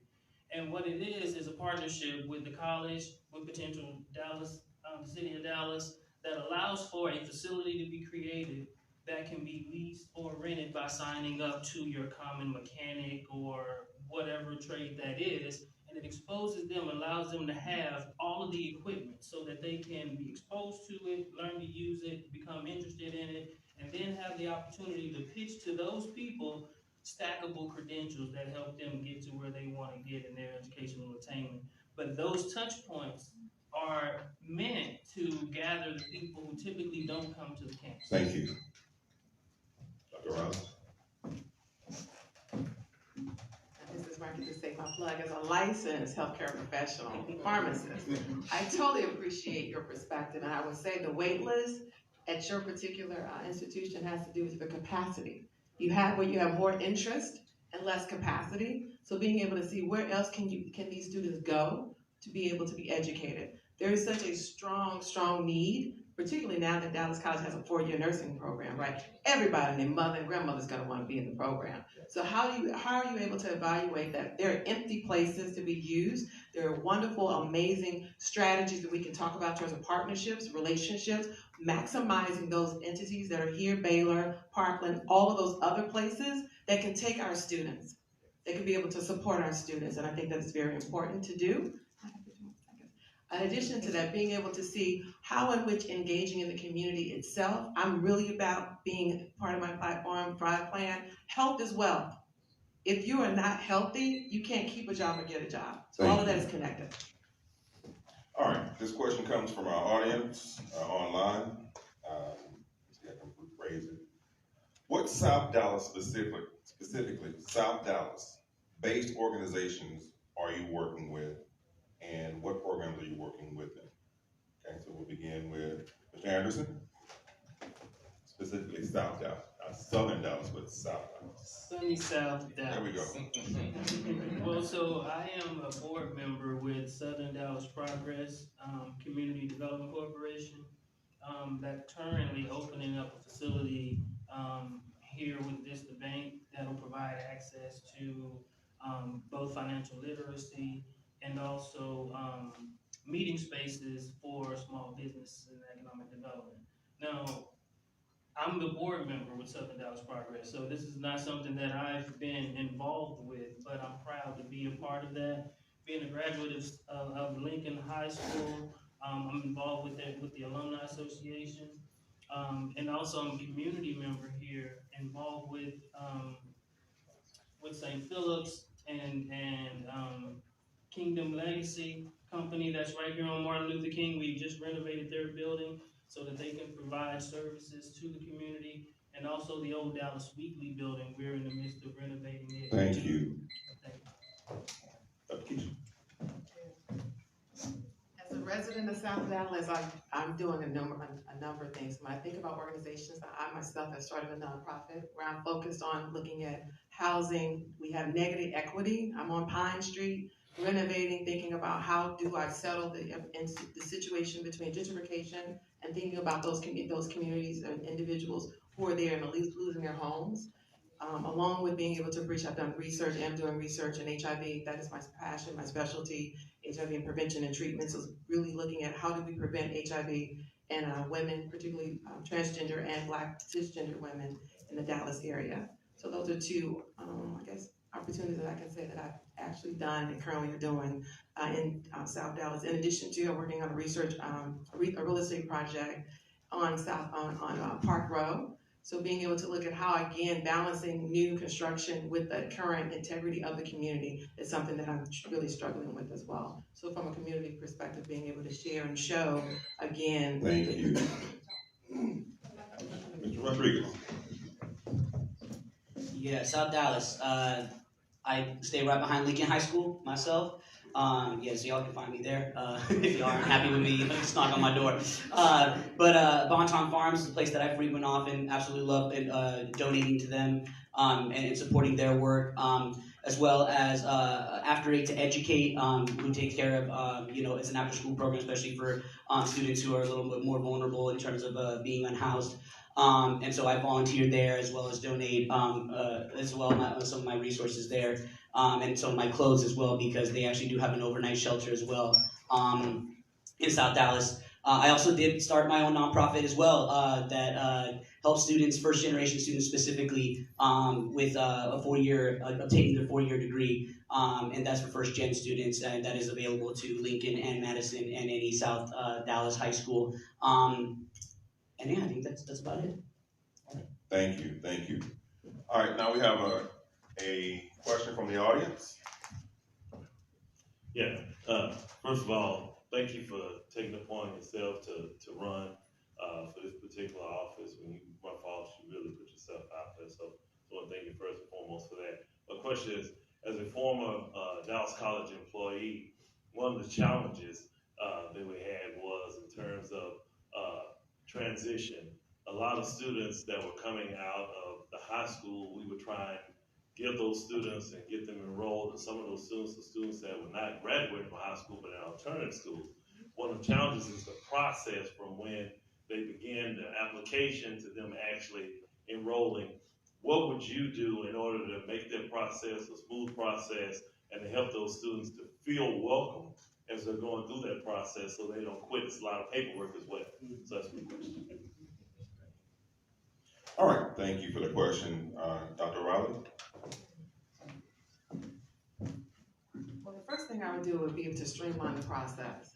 It's the paperwork. And it also has to do with the individuals at Dallas County, be it the administrators or whoever's facilitating it. I've heard that they say that education is not in the social service business, but we're in the social service business now, particularly when you think about non-traditional students, the students that you mentioned, particularly for those who have not even finished high school and are still trying their best to do something to better themselves. So by being on the board, that's something that I would like to ask. Again, the board is responsible for governance, making sure that we are adherent to policies and procedures, but also having an opportunity to be able to evaluate and audit and say, how can we streamline this? We don't need bureaucracy. We don't have time for it. Our next generation is counting on us to do something. And we're thinking about, again, I want to have better wages. You can't get better wages when people are bogged down in paperwork. They already have too many barriers and struggles now. So being able to eliminate some of those obstacles is so important. And as again, vote number 4 on the ballot, and I will be able to help with that. Thank you. All right, Mr. Rodriguez? So this is one of those kind of beautiful instances where I do feel like leveraging our partnerships specifically with community-based organizations can make a big impact. There are a ton of great organizations doing amazing work throughout the entire Metroplex. And the more that we actually start to partner with them, especially when it comes to helping our students who are kind of slipping through the cracks, right? Those who aren't maybe being visible to the ASPs or your, EIFs, which are your college access providers, right? I feel like that's a big role they can play. I also feel like, once again, making sure that we are in partnership with the ISDs and making sure with, there are organizations like Dallas County Promise, right? That their goal is to get 100% of students, right, enrolled and or filled out at FAFSA. So it's about making sure that we have a shared responsibility and accountability, not only with the nonprofits in the city, the community leaders in the city, but once again, also the ISDs that our students are coming from, including the alt programs as well. Thank you. Amy Chambers. Thank you. I think one of the keys could be meeting the students where they are, and exposing them to what you are, participating with the students, and giving them something that they can look forward to. When I worked with Dallas College and doing the master plans in each one of the communities, the looks that we saw when the communities came in were all akin to, how did you get up there? How did you get in that position? You're running the master plans, but when we then engaged with those same students, it gave them hope, it gave them future, it gave them exposure. And I think that exposure is key in any and all instances that then will attract students and help them stay in the classroom and stay the course. But mentorship, I think, is the underlying factor that's required so that people know where they're going and they have someone to talk to when they run into those dead ends. Thank you. All right, thank you. All right, so we understand that as a trustee that you are about the kids, focus on the kids, that's great. But it's just more than the kids that make a college. So this is one of the questions that came from the audience. How will you focus on the faculty? What plans do you have to make sure the faculty thrive and are successful? So we'll begin with Mr. Rodriguez. So this is I got two answers to this. The first one is I want to be a little bit more innovative about the way that we pay our faculty. If you are somebody who is very, very, very, very effective on your campus and you are getting students to completion, right? You're making sure that they are attaining their degree and getting a job. I want you to get paid more, right? If you are on the flip side ineffective and just there for the paycheck in the same way that the ISDs have found a way to incentivize their best teachers, I believe we should do that at Dallas College as well, and there's funding for that. The second part is to take care of faculty. I really want to make sure that we actually start to take their surveys that they're taking into consideration, using that data to back up some decision making. Currently, we don't have really anything to show for the fact that if professors are leaving or they're not happy, they're not satisfied, or anybody who works for the university or the college, that there's nothing really happening or no proof that there's anything happening because of that information. Thank you. James. Thank you. Back in 2008, I was awarded tenure at Southern University School of Architecture in Baton Rouge, Louisiana. And at that time, I was 28 years old. I thought that it was the greatest thing that I could have achieved at that time.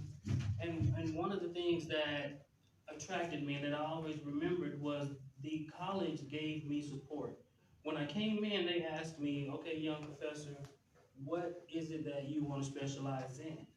And then they sent me to training for 3D modeling, environmental, real estate development, all of the things that I, of course, would have to teach. But the support that comes from the college's administration and the budget that allows them to begin to strive is important. Also, I'd like to open up the conversation about tenure, even at this level. Tenure is what that helps the creative process. It also helps faculty to continue to move and strive forward. Thank you. Thank you. So when I think about supporting faculty, I think about two aspects of it. One, what is the support that the faculty needs? And the second aspect are, what are those challenges that are preventing any institution from helping and assisting the faculty? Currently, right now, in the 2023-2024 strategic plan that the board of trustees for Dallas College talks about the importance of the strive for to support the faculty. So as someone coming in new, I want to know, what does that look like? Where are we falling short? Because that is part of what they're currently supposed to be focused on. And so if faculty are not feeling supported, if they're not getting what they need, it's a conversation that needs to happen. Because if you don't have good, qualified, and faculty who are dedicated to the students are not going to feel welcome. And it's going to be even more harder, again, to get these students through. We want them to be successful. We want them to complete. And now with that HB, the House Bill 8 is even more important. Thank you.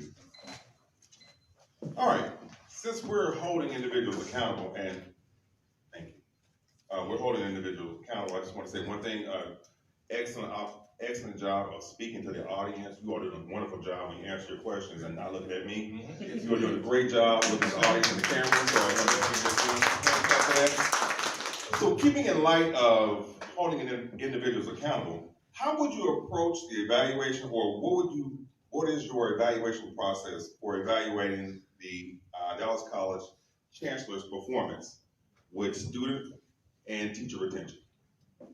And that begins with Mr. Anderson. I think again, the Chancellor's performance ties back to how much exposure he's giving to the students, the administration, the community, the faculty, and what kind of role he or she plays in this case, he, of course, in that matter. In supporting the faculty and supporting the administration, they have set policies that are forward-leaning, but also ambidextrous, that begin to help move the different elements of education through administration and through, of course, the faculty, to begin to move those things forward in a cognitive way. And the cognitive way is really talking to the faculty, talking to the administration, and beginning to lead as leaders do, and begin to really put forward your best foot forward in the community that then begins to reflect those same values. Thank you. All right. Dr. Riley. So in terms of the chancellor, I think it's important from a faculty perspective that there's open door. The board of trustees should have an opportunity to meet with the faculty to really be able to see what are those things. You have to think about the information that the board of trustees are receiving, and being able to see, well, is this jaded? Is this biased? Being able to have an open door to where you can sit down with the faculty and be able to determine, well, what are those things that are lacking? What are those things that are working that the chancellor is ultimately responsible for? So that's one aspect of that. And then from the student perspective, I would like to do the same, to be able to sit, listen, and then to share back with the chancellor. So that way it's open door policy, being able to hear from the students, and then being able to receive that information and decide what we're gonna do with it. And by doing so, we can make sure that our chancellor is working to the best ability for him or her as it relates to the students and the faculty. Thank you. Mr. Rodriguez. First, we need to create very clear and objective metrics, right, to hold the chancellor accountable. Every year, a committee will get together and retool the superintendent, the chancellor's evaluation. And so it is in that committee, and if I am elected and in that committee, I will make sure that we have clear measures that define what we mean by student success and by faculty success, right? What are the numbers that we're trying to get to? That way we're not arguing about everyone's definition. We actually have a very clear understanding that we were supposed to get students from 30% to 60% by this year, and Chancellor, you didn't do it, right? And we can't do that unless it's tied to the Chancellor's evaluation that we then hold them accountable to every year. Because I know one thing, if you don't want your money to look funny, and I know that Justin is one of those people that wants to do the right thing and at the same time needs a board that can also support him in doing that. And once again, that's going to happen in that evaluation review, and with that evaluation tool, we have to align those metrics to his pay. All right, thank you. First of all, I want to say thank you to the candidates for taking your time and running for this office. And we've come to that part of the program where we're giving our 2-minute closing remarks. And this is your opportunity to make your last pitch. Hopefully something was said that will, to the audience here and online, that will connect with your particular candidacy. So with that, we'll begin first with Dr. O'Reilly. 2 minutes. It's been a pleasure. What I will say is, in terms of what I'm here for, I'm here to serve. I'm here to represent District 7. We have one voice. One voice. District 7 has one voice on the board of trustees. And I ask that you would have your confidence in me. I represent innovation. I represent collaboration. It's one thing for you to be an educator. That is so important. But we're dealing in different times now, times in which we have to get things right and what is important for our students, what is important for our community, what is important for our region, and I'm gonna even say what's important for our world. No one has talked about and mentioned global. No one's talked and mentioned about the importance of green energy. South Dallas is where I am. South Dallas is where I thrive.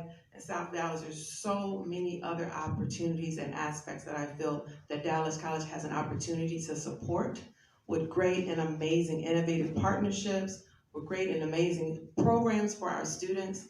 I love the fact of being able to say, yes, we have strategies, yes, we have benchmarks, and of course, we know that data is just data. It's what is behind that data. It's one thing, and I'm so proud that Dallas College went from 7 different schools to 1, but even with that, there's still differences within each district, and it's important for District 7 to know and understand that whoever, I want it to be me, but whoever that they do decide to select for this position understands the community, can appreciate what that means in terms of the deficits that we have, but the beautiful and the God-given opportunity that we have to improve, because we have one community, and that's all that we have. And we have to stick together and make sure that we're doing the best for our community, for our future, and ultimately for this world. Thank you. Mr. Rodriguez. Thank you guys once again for being here and being informed, being actively engaged. I think we could all agree, I mean, it's amazing to have a pool of candidates like this in general, right? What a blessing that we get to decide between 3 really great candidates, right? The other thing I want to say is I'm not supposed to be here. Statistically, I'm not supposed to be here, right? I'm first gen. All my cousins are in jail, killed, or just living, homeless, drug addicts. And here's the thing about I see the potential I see in education, and specifically in higher ed, is because I've seen what my life is. All right, I know what I came out to be, and the access and opportunities that I have now. To know that we can do that for more people, and we're not right now, that's the part that crushes me every day. And so to know that we all care, right? Everybody on this stage does care enough to want to do something about that. I think we have the opportunity right now to change the phrase that we've all accepted, the phrase that college isn't for everyone. I think we've all said it at one time and didn't know how loaded that phrase was. Because if we're being honest with ourselves, who are we talking about when we say college isn't for everyone? Are we talking about the affluent kids over there in Highland Park? Let's be honest with ourselves. But now Dallas College is saying, actually, what do you want to do? You want to do a 6-9 month certification program where you can come out making $60,000 to $90,000 a year at the age of 20 years old?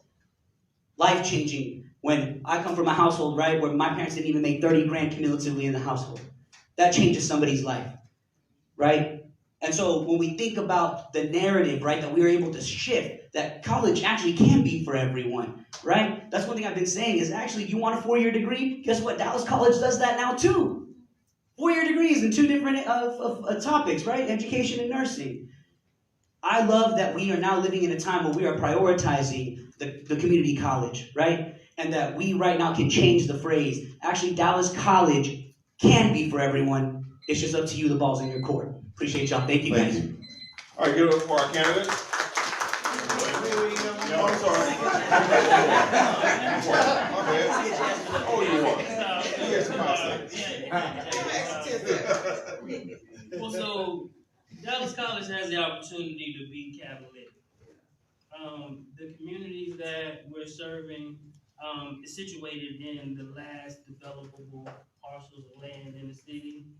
Also, the colleges are on average 220 acres of land. But what creates a sustainable community? School, banking, healthcare, food, grocery stores. Dallas College has the opportunity to bring industry to the communities. That's what good colleges do, bring research, bring other entities come in and change the narrative for entire communities. Through public-private partnerships, it opens up a tremendous amount of potential.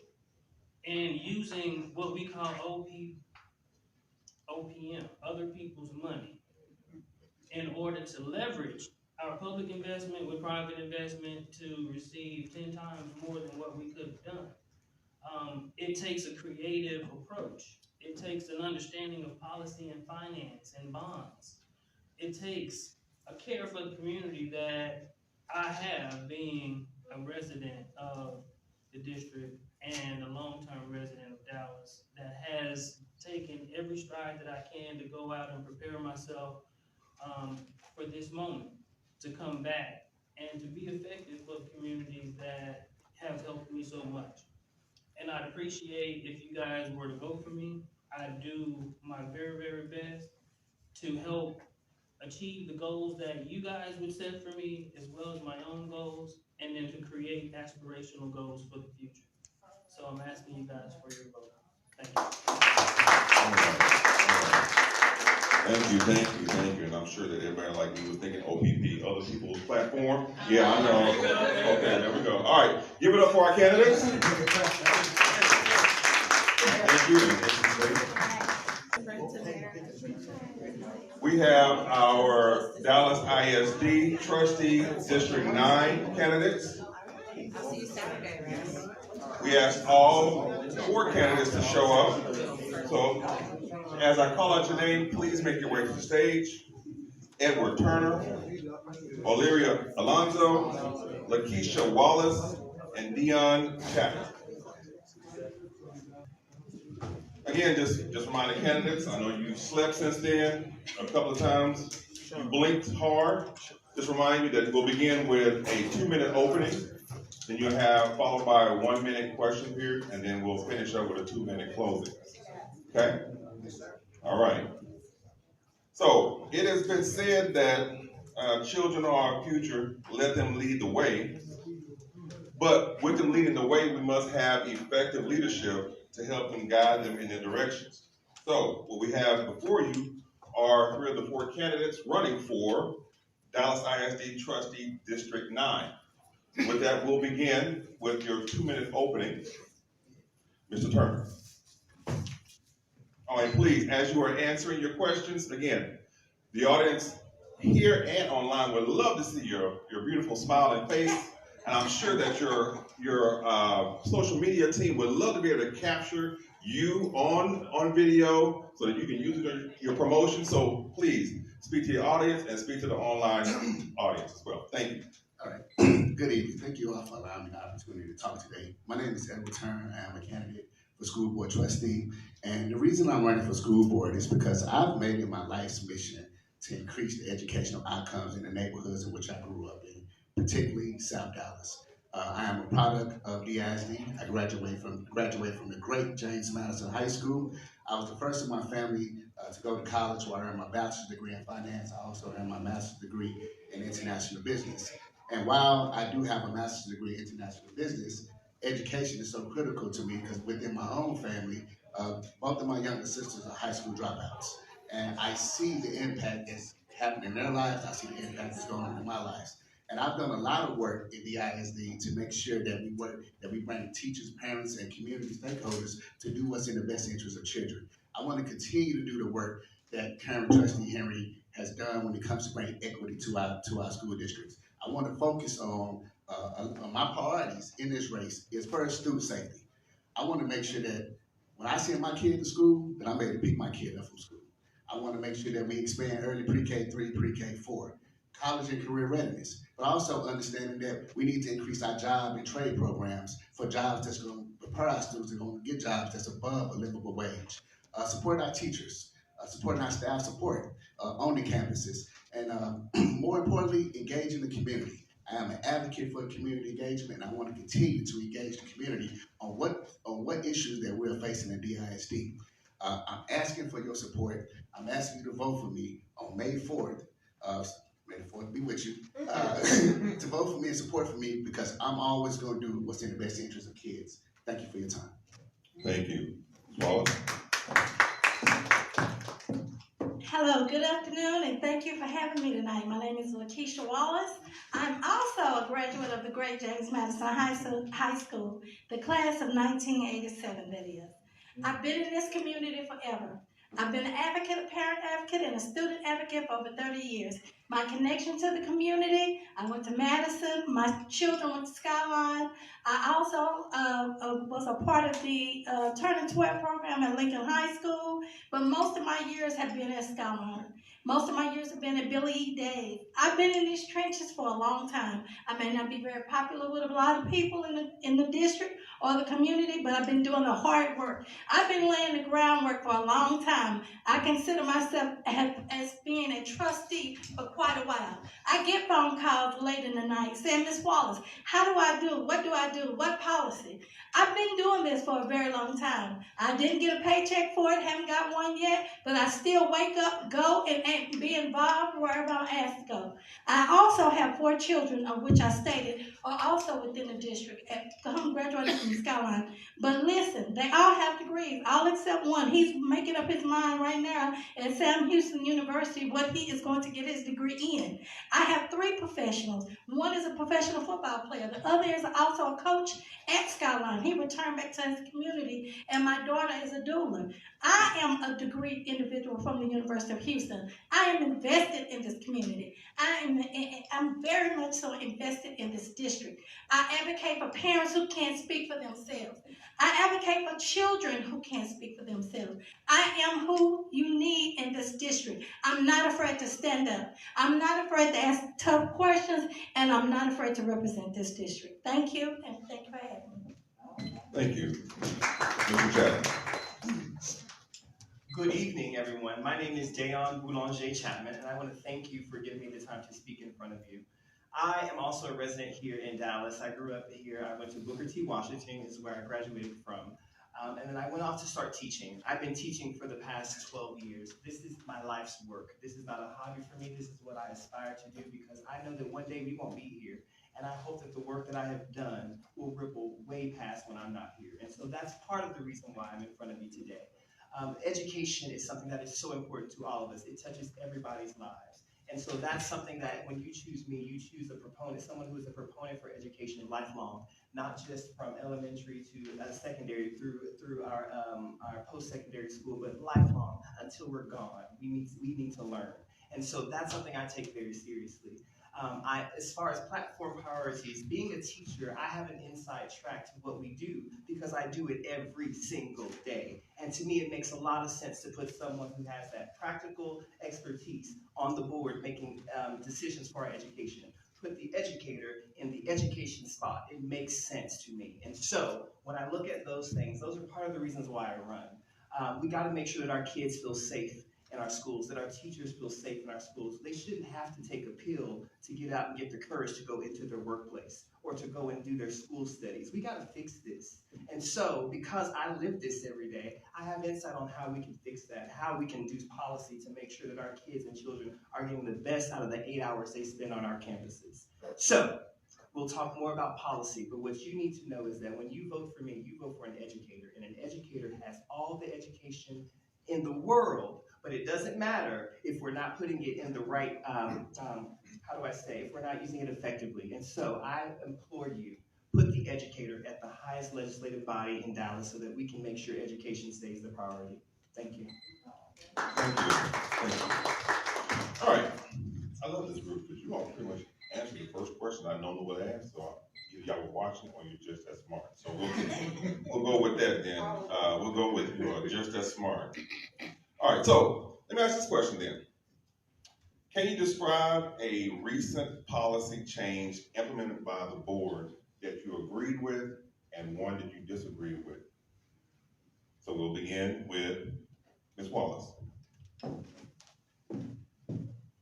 recent policy change that I agree with or disagree with. Well, let me go back with, I was, a couple of years ago, parents and myself got together because we were having issues with the code of conduct. And the code of conduct at this particular time was actually expelling children at a very early age. And we're talking pre-K through 3rd grade. So what we decided, and let me back up a moment. My degree is in criminal justice. I was a PO in Harris County when I received my degree from the University of Houston, and I worked at Harris County in addition to coming here to Dallas. And what I started to see on my caseload was students who were becoming younger and younger, even in adult probation. So we were advocating to change the policy on code of conduct for suspending children at an early age. I think building relationships with children and parents and finding out the root to what's actually going on instead of dismissing and removing them from a classroom is most vital. Thank you. Mr. Chapman. There are a couple policies that I feel good about and that I don't feel good about. The first I want to start with that I don't feel the best about, and it's a controversial policy, but our TEI program. That's something that we specifically can look at in our district. That the board has all the power in the world when we look at policy as far as TEI and how we incentivize our teachers. And let's be real, we can have all the interventions in the world. We have the best software, the best tools, the best facilities. If we don't have a teacher in that room, what's going to happen? So that's one spot where I feel like we must take especially good credence on making sure teachers are well taken care of because they are the caretakers of our babies. On top of that, we've got to make sure when we talk about drugs, administrators are not hand-shackled with policy that does not allow them to appropriately dole out consequences or redirection that is effective on their campus. We should not be worried about statistics and data numbers when we're dealing with discipline about drugs. It's dirty all the way around. We just got to make sure we address it in a way that's equitable.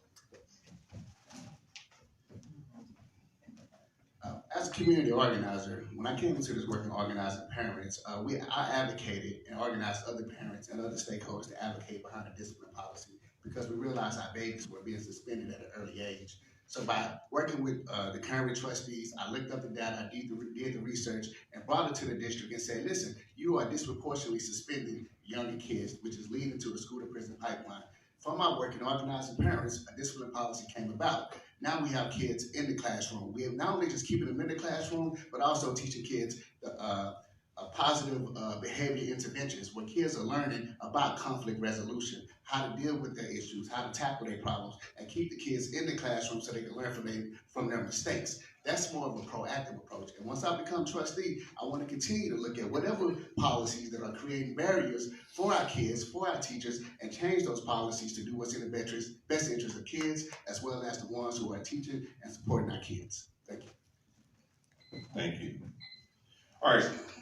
As we get closer to the questions from the audience, I ask our members online, audience members online, if you have any questions, please submit your questions as we will ask our candidates here on stage, as well as our audience members are warming up to ask questions. I'll shake the head. Thank you very much. Appreciate that. All right. So before that, I have one more question I want to ask. As a trustee, what strategies does the board employ to mitigate the impact of budget cuts on the educational outcomes? We know that the state of Texas does not want to fund public education. So what strategies as a board member would you employ to mitigate those impact on budget cuts and reduction of teachers and school closure? So we'll begin with Mr. Chapman. Working inside of the schools for so long, you start to see the ins and outs of how policy affects the classroom. And so, to that end, my strategy would be much in line with our current superintendent, and we're thinking that it's very smart to look at taking away redundancies. Things that are produced across the district where we can consolidate. What I mean is if we're offering a class at 7 campuses that have low enrollment, why don't we consolidate that down to 1 or 2 campuses with some busing? That's one spot. Also, looking at redundancies in our jobs. we have positions that are not filled right now, and that's counting across our books. Well, let's go ahead and just eliminate those positions because they're not filled anyway, siphon those responsibilities to another spot, and then that way we don't have to worry about cutting someone else's job because there's no job there anyway. We're just, we're being smart about our allocations. And so those are two simple-ish ways that we can look at practically cutting the budget without cutting people. Thank you. Mr. Turner. The fact of the matter is, the state of Texas is doing not a good job at all in funding education. And with DISD, we know that there's going to be nearly a $30 million shortfall. So we have to start looking at outside resources from philanthropy to grants, federal dollars to come in and fill the gaps. Also, we do not need to move any dollars from the classroom. We want to keep all our dollars on the school. We need to look at maybe what's going on, cut some fat there in the middle, a lot of high-paid positions that are being filled, and we need to cut the budget over there. But what we do not need to do is cut funding on who the ones that touch our babies, and not, I said it like that, but the ones who are in the classroom that are educating our kids. Those budgets do not need to be cut whatsoever. So once I'm trustee, I'm gonna advocate for making sure we fund our schools equitably, and that we cut the fat where the fat needs to be cut, and that we go find outside resources to come in and fill the gaps where we need to fill the gaps. Thank you. Thank you. Wallace. Personally, I've always thought the district was a little top-heavy. No pun intended. I think we do need to look at those positions that we have at the top, and then I think we need to use our resources that we have, such as real estate. If we have land, if we have property, instead of looking at it as a shortfall, how can we increase our income? How can we increase our funding so we can support our own schools? In addition to that, what about bringing in outside sources? Sports is a multi-trillion-dollar business. Why aren't we utilizing our sporting facilities? Renting them out, making them available, utilizing them in a way they can make a profit for us. We need to look at alternative sources for income. Don't look at it as a glass being half full.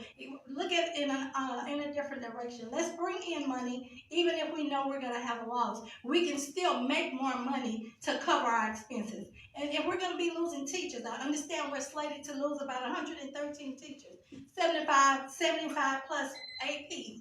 We need to look at that. All right, so we'll open up this time for questions from the audience. Please, if you would, make your way to my right. Yes, that's what I'm talking about. All right. Open mic night.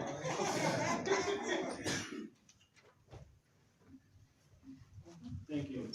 So my name is Jasmine Anderson, and I've got two questions. One of them related to Dallas College and Early College High School.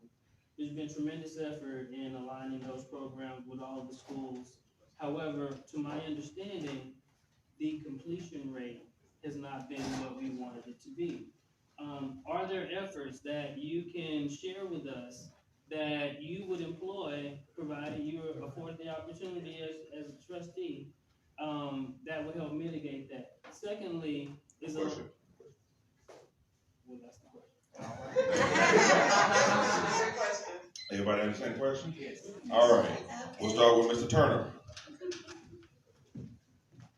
So, but you're absolutely correct, right? We do have our P-TECH programs in partnership with Dallas College, and we need to expand that. But what DISD is not doing a good job of is marketing our programs all the way down to the elementary level, to the middle school, to the elementary level, so they can know that these programs exist. And not only just the P-TECH programs, but the trade programs. Dallas College has a lot of opportunities that they can provide for our residents here in Dallas, right? And plus, if we keep our kids in Dallas College, that keeps our talent right here in Dallas, and that increases our revenue right here in Dallas with the talent that we have in Dallas. So we have to do a job in marketing and promoting our P-TECH programs, our TTE programs, all the way down to the elementary level, so they can know that these programs exist and they can have a vision for seeing that I can one day be in this position and have a job that pays an above a livable wage, and I don't have to go out and sell drugs. Thank you. Ms. Wallace. From a personal perspective, my son attended a P-TECH program. On the college side, he was great. On the comprehensive side, he was missing credits, not due to graduate. So he would have received a college degree, but not a high school diploma. So I don't think we need to look at marketing. We need to go back and evaluate the processes of it being implemented properly.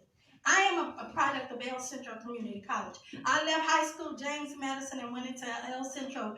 Greatest thing ever happened to me. And if we can get kids to sign up for Texas Promise, so let's take it one step further and offer them free funding to go to school, which they do through Texas Promise, but let's see what we can do to mitigate why they don't continue after that. That's very important. What happens from the beginning to the end? Unlike a lot of our kids that don't graduate, they start school but don't end school. We need to look, let's just roll it back, take a different approach, and look at what is the actual problem that they can't complete this process of education that we're in the business of. Thank you.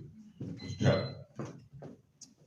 Again, having a classroom perspective puts me at an advantage. I will disagree with my first opponent in that I don't believe it's about marketing. I believe it's about discernment. Your question was, how do we get these students to completion? And the problem that we're having in a lot of our ISDs who work with the Dallas County Promise, Garland included, is that we're very excited about putting everybody in this program.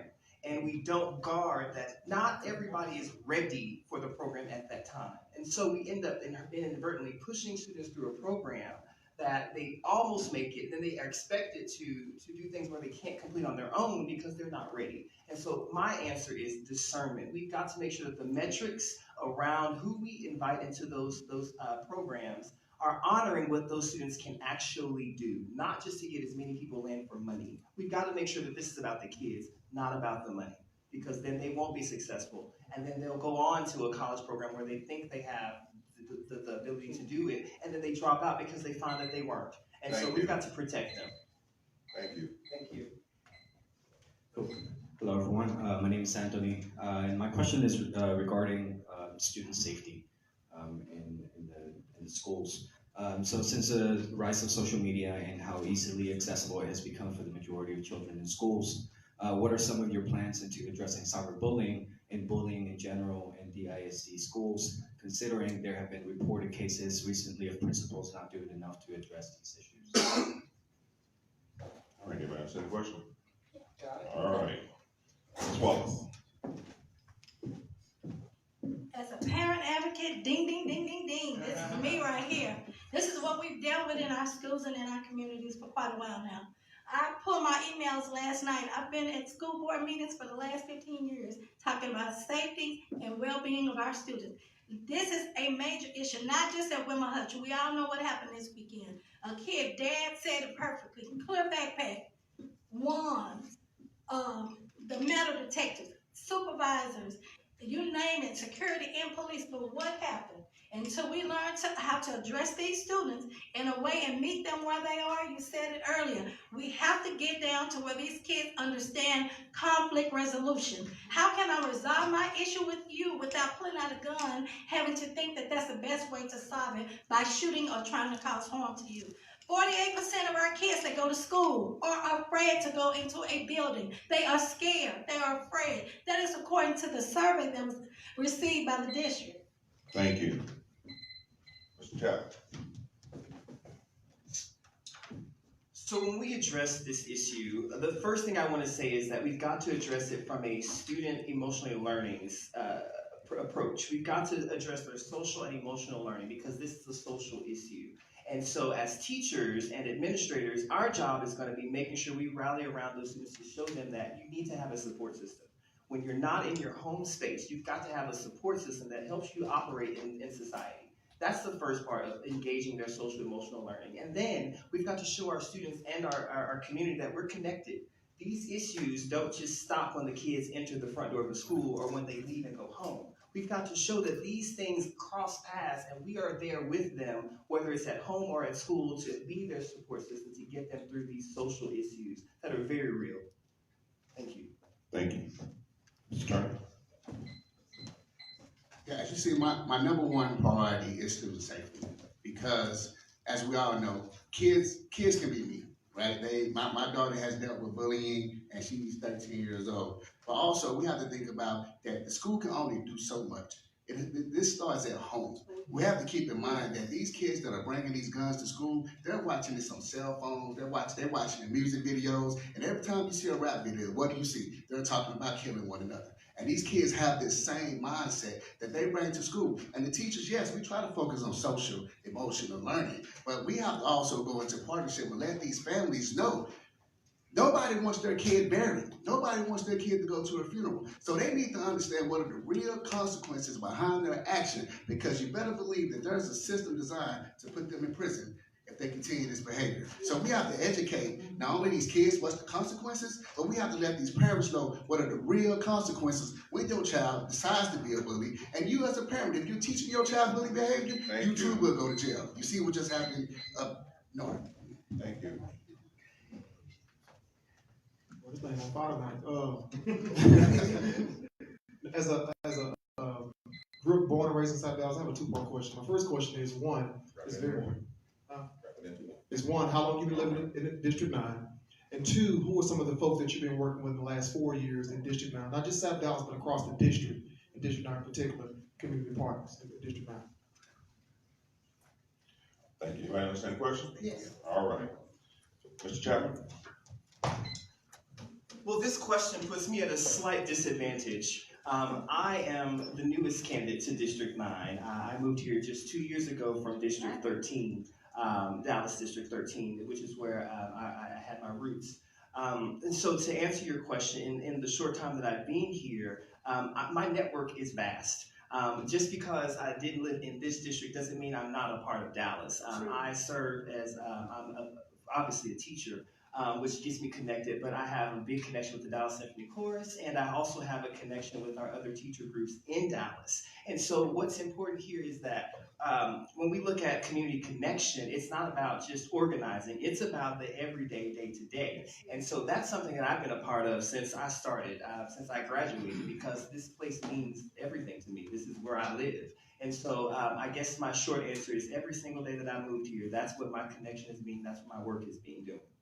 Thank you. Thank you. All right, Mr. Turner. I grew up right here in the heart of South Dallas. I still live in the heart of South Dallas. I live right on the same street which I was born and grew up on. I've been involved. I've been on Days SBDM. I've been on Burleson SBDM. I'm the only candidate in this race that over the last decade that have brought nearly $1 million of resources to campuses that are struggling by bringing in resource partners that provided free services for students, for parents, for teachers. I work with various organizations. I was the co-chair of our community, our schools, that defeated the privatization of DISD, where I organized parents, teachers, and community stakeholders. I'm still working with various nonprofit organizations that's mentoring students at DISD, over 10 different campuses in DISD. So I've been here, I've been doing the work, I'm about doing the work. I don't need to be a school board trustee to do the work, okay? I'm gonna do the work whether I win or whether I lose. But winning this race will put me at a different level where I can do more. Numerous schools within the district. My expertise is building relationships with families. My expertise is building relationships with parents, getting them to understand policies and procedures. No one wants to go to a school and get cursed out or be treated indifferent. I want to go, what I do through my foundation, which is the South Dallas Parent Coalition, in which I founded, I realized that when parents go into a school, how they're treated. So what I've decided to do is train our parents. Communication is the key to everything. And when we build relationships with people, we can change the mindset. I've served on so many SBDMs, guys, I can't even remember. I'm a lifetime member of PTA. I've served on so many PTAs, helped get them started, PTOs. My mission is to ensure that parents and teachers understand how important education is, because knowledge is power. All right. I feared last Friday was going to happen in DISD. I feared that because that was going on in my neighborhood schools. So what could we learn and what could the district do differently to prevent something worse from happening from what we heard on Friday? Question? All right. Mr. Turner. what happened, I agree with you. That was a big fear of mine too. And it's unfortunate that if somebody wants to come and do harm, they're going to figure out a way to come and do harm. That's why we got to make sure at the school we have all the safety measures in place to make sure that that doesn't happen. Random backpack checks, locker checks, whatever it is, they need to come up with a plan. But the thing that was really concerning for me was the communication to parents. The time that it took for parents to be notified about what was happening and what was going on. And I know some people say, well, you should go up there. If that's my baby and you got a school shooting, I'm the first person up there, okay? You're not gonna make me sit and wait until I find out because I want to know what's going on. We could have done a better job in communicating with the parents about what's going on with the school, giving them a status update, and so they can at least have some little bit of relief on what's going on and the status of their babies. I'm happy the shooter got caught. It's unfortunate someone got hurt, but we got to do a better job of communicating. Ms. Wallace. At Skyline High School, we've become proactive. We've seen this for quite a while. Skyline is the largest high school in Dallas, DISD. Over 300,000 square feet, I think 130 doors. And we feared this for the last 15 plus years. What we've done is started a dance club. We're bringing fathers, uncles, cousins, brothers into the building. We're bringing people in to help us watch our children. But most important, why aren't we looking at our students and identifying those that possess those type of behaviors that might lead to something like that? We have to evaluate, we have to identify, and then we have to build a relationship. Let's be old-fashioned. Let's bring mentoring programs back. Give someone an opportunity to tell someone what's going on. Communicate. Hey, I got a problem at home. I don't know how to deal with it. Mental health is important, but guess what's the first thing to go when we start cutting our budget? Mental health issues. Thank you. Thank you. Mr. Chapman. So as we talk about this issue, a couple things. Anonymous alerts. This is a program and app that is used in a lot of our ISDs that give everybody on the campus the same opportunity to report any suspicious activity, regardless of how serious or unserious it might be. And so we've got to make sure that everyone is aware and cognizant and trained so that they know in any type of situation, go to that app because it's the first step line of defense for our campuses.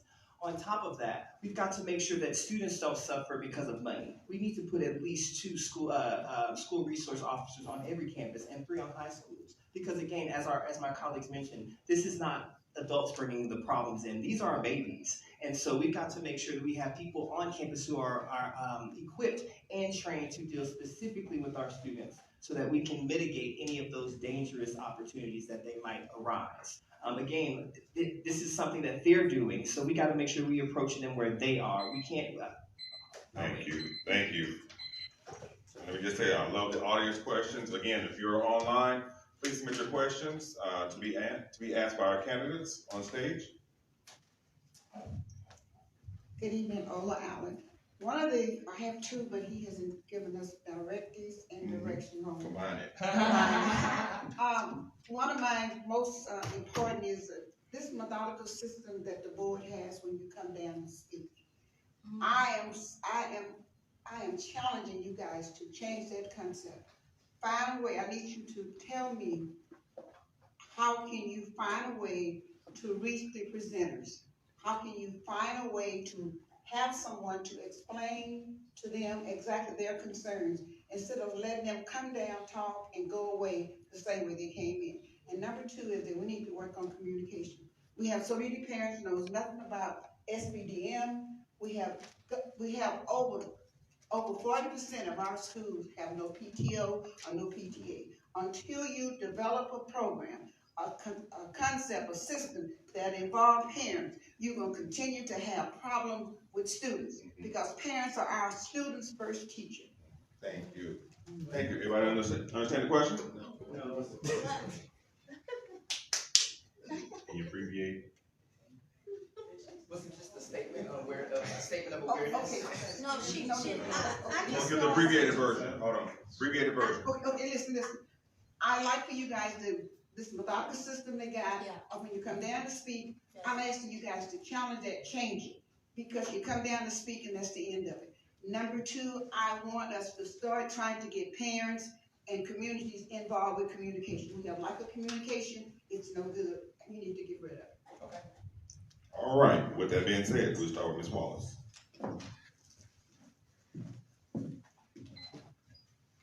I'm sometimes embarrassed as a parent to go to a board meeting because what I hear are other people from the community saying the same thing over and over and over. I heard one lady say at her school, she's been coming for 20 years. I know she's not lying because I've been going for about 15. What I want to do is to make sure that my colleagues in District 9, they don't have to come down and speak. I'm going to already be available to them in the community. Not just on a monthly basis, but I'm talking about if it's necessary, bi-weekly or weekly. My goal is to establish a relationship with those parents who feel like they don't have a voice in the district. Those kids that are disruptive in the district, or those kids that need someone else in addition to. I want to be that voice. So when you come up to speak in D9, I want them to already have their issues resolved because they've already communicated with me and we've already had a resolution. Mr. Chairman. I think to answer your question, it would be consistency. And what I mean by that is, in opposition to what my colleague just said, I would hold these town hall meetings on a monthly basis because having that consistency, having that, I know I'm going to be able to talk to my council member, I'm going to be able to talk to my trustee the third Thursday of the month. Having that consistency will build some type of relationship. And so that's the first step on that. I think it's very important that we are accessible. On top of that, I'm a teacher. I love talking. I talk a lot. I do it for a living. And so being able to have someone who is not foreign to the idea of communicating with a large or small group of people is integral to this part because we're electing a community member to the highest legislative body in our educational system. And so I think it's very important that we have that consistency in communication so that we can build that relationship. Thank you. Thank you. Mr. Trump. As a community organizer, I've done a lot of work in helping schools build their PTAs, build their PTOs, build their SBDMs, and increase parental involvement and parental engagement on the ISD campuses. And I've been very, very successful by doing so, by creating opportunities for how do parents communicate with everyone. How do we have something for every parent? How do we have something for a special group of parents? And then how do you have something for that top tier parents that you know that everyone is going to listen to? And then you said coming to the board. When people come to the board there in D9 and they have an issue, I'm going to immediately follow up with that person. I'm going to have a conversation with that person. I'm also going to have community meetings throughout my district. I want to make sure that every school in my district have a full functioning PTO and a full functioning SBDM, and I would not be satisfied until that happened. And I will hold the district accountable, but whoever else needs to be held accountable to make sure that we have that. Because if we don't have involved parents, we don't have a full functioning SBDM, I can guarantee you it's a highly chance that we have a struggling school. Thank you. Good evening, everybody. I know a couple of people up there pretty well, and I have a shocking question to ask everybody. I was at school, I go to all the school board meetings, as a matter of fact, okay, all of them. A student, James Madison, came to the school board and said to the school board, to a principal, that said to her, you be like your mother, you be lying on your back. I repeat this. A principal allegedly said to a student at a school board meeting, you be like your mother, you be lying on your back. I said this to people outside the school board meeting, they've been shocked about this, okay? What would you do about this to straighten out the school board or the administration to have this principal looked at and maybe fired or suspended or what? I don't know whatever happened, but I thought she was fired, but she was rehired or something back at the school. They know what I'm talking about. Thank you. Thank you. Thank you. You understand the question? All right. Mr. Chapman. In instances like this and other like instances, it's important that we understand clarity and boundaries.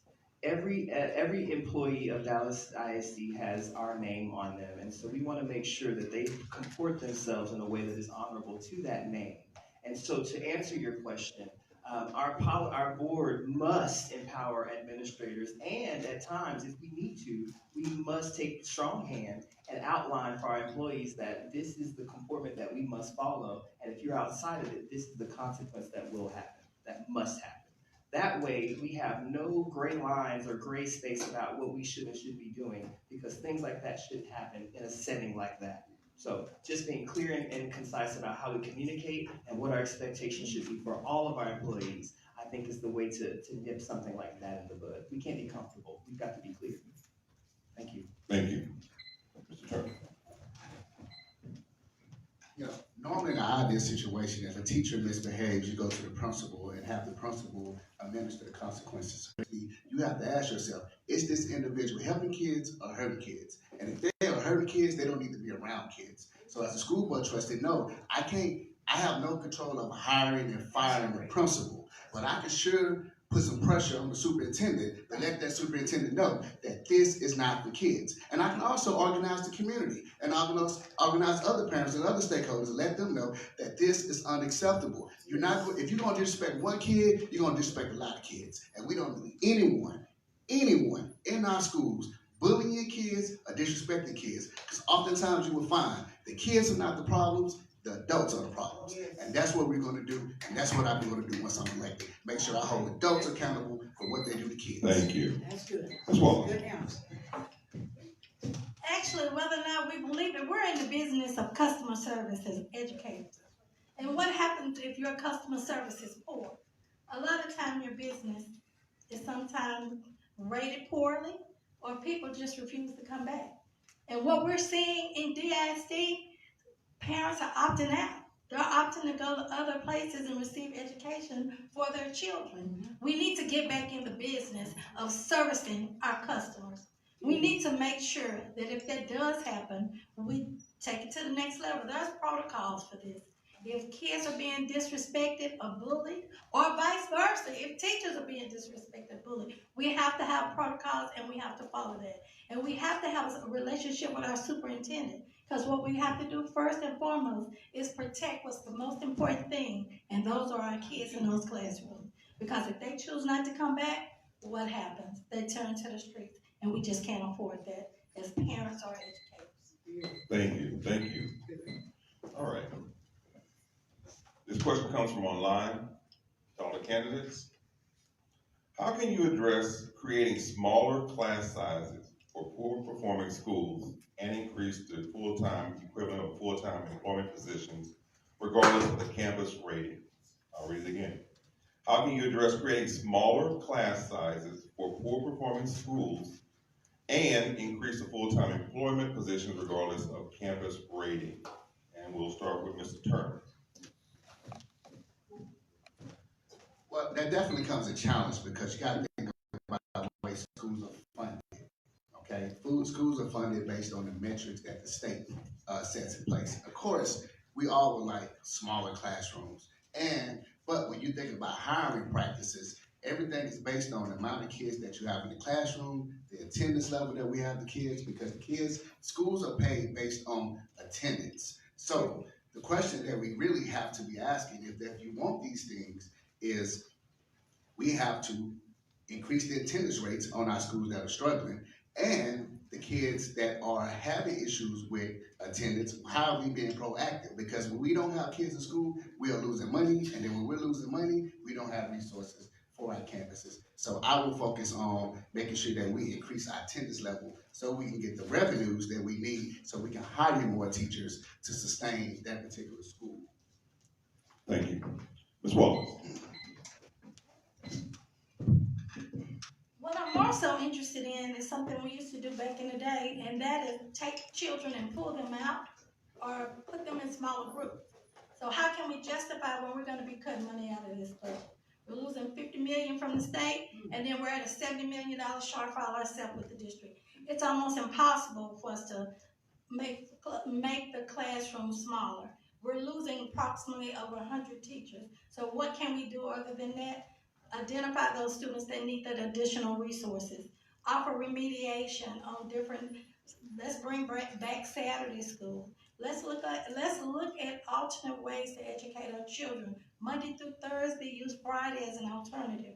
Put these children in groups that they can better relate and better learn. I'm not a teacher per se through certification, but I did this at home with my own, and as I stated, I have three with degrees. I'm speaking from experience. Thank you. Mr. Chapman. When we look at the classroom sizes in our district, it is strictly governed by a 27-to-1 ratio. That's the golden number that our district looks at when we're looking at funding and how many teachers we can afford. So if we want to talk about making class sizes smaller, we've got to focus in on policy that will support us either changing or modifying that 27-to-1 ratio and or increasing our revenue. Like my colleague said, attendance matters. Making sure that our attendance stays above 92% will give us much more revenue so that we can continue to fund our schools at level. If we can increase that, we see more funds coming in with the chance of giving more allocations to our schools to further make our class sizes smaller.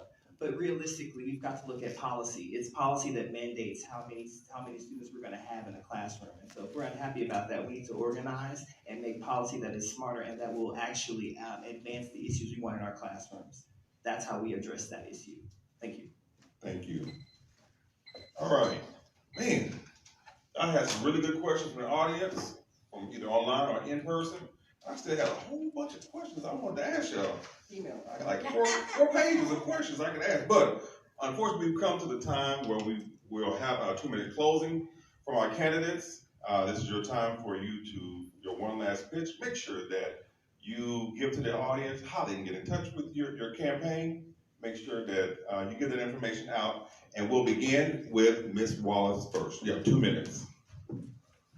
I just want to say thank you for having me. I've been a member of this audience quite a few times. And quite honestly, as a parent, I never thought about getting into politics. I'm not comfortable with the term of politicking on the backs of our children. I've heard that quite a bit. What I am interested in is educating our children and ensuring that we treat them with the utmost respect, and safety and well-being is the priority for all. I got into this race because I saw that the old business of politicking was going to take place. I didn't think I wanted to do this, but I did it, and I'm proud I've done it. I want to tell you this is an experience for me. I can't say being a parent, educating my children, and then working with other people in the community, did I ever think that I would reach a place where I could be at the highest point and also make decisions and have a better comprehension of how I can better this community. But here I am, and I ask that you vote. Early voting starts April 22nd through April 30th, and you can vote on May 4th. I'm here, I'm in it to win it. I want to make sure that you understand that from a parental perspective, we have a voice and we know what our children need. Some of us are very educated, some of us are very informed, and I'm that person. And I want to represent you in District 9. Thank you. All right, Mr. Chapman. To me, this is simple. You trust your children in our community to go to a school and be taught by educators every single day. We trust them to give them the best and to make them prepare for their futures. I implore you to take that same trust and put it in the only teacher candidate, because it only makes sense to put an educator at the highest level of educational policy in our district. I work for this. I do this because it is something that means more than just my life. This is the future of our children, of our city, of everything. And so, if you believe that as well, I strongly implore you, back the educator. I spend my life making sure our kids are prepared and that they will go out into our world and be successful. And you can bet you that a vote for me will make sure that that same goal is at every priority of that school board policy.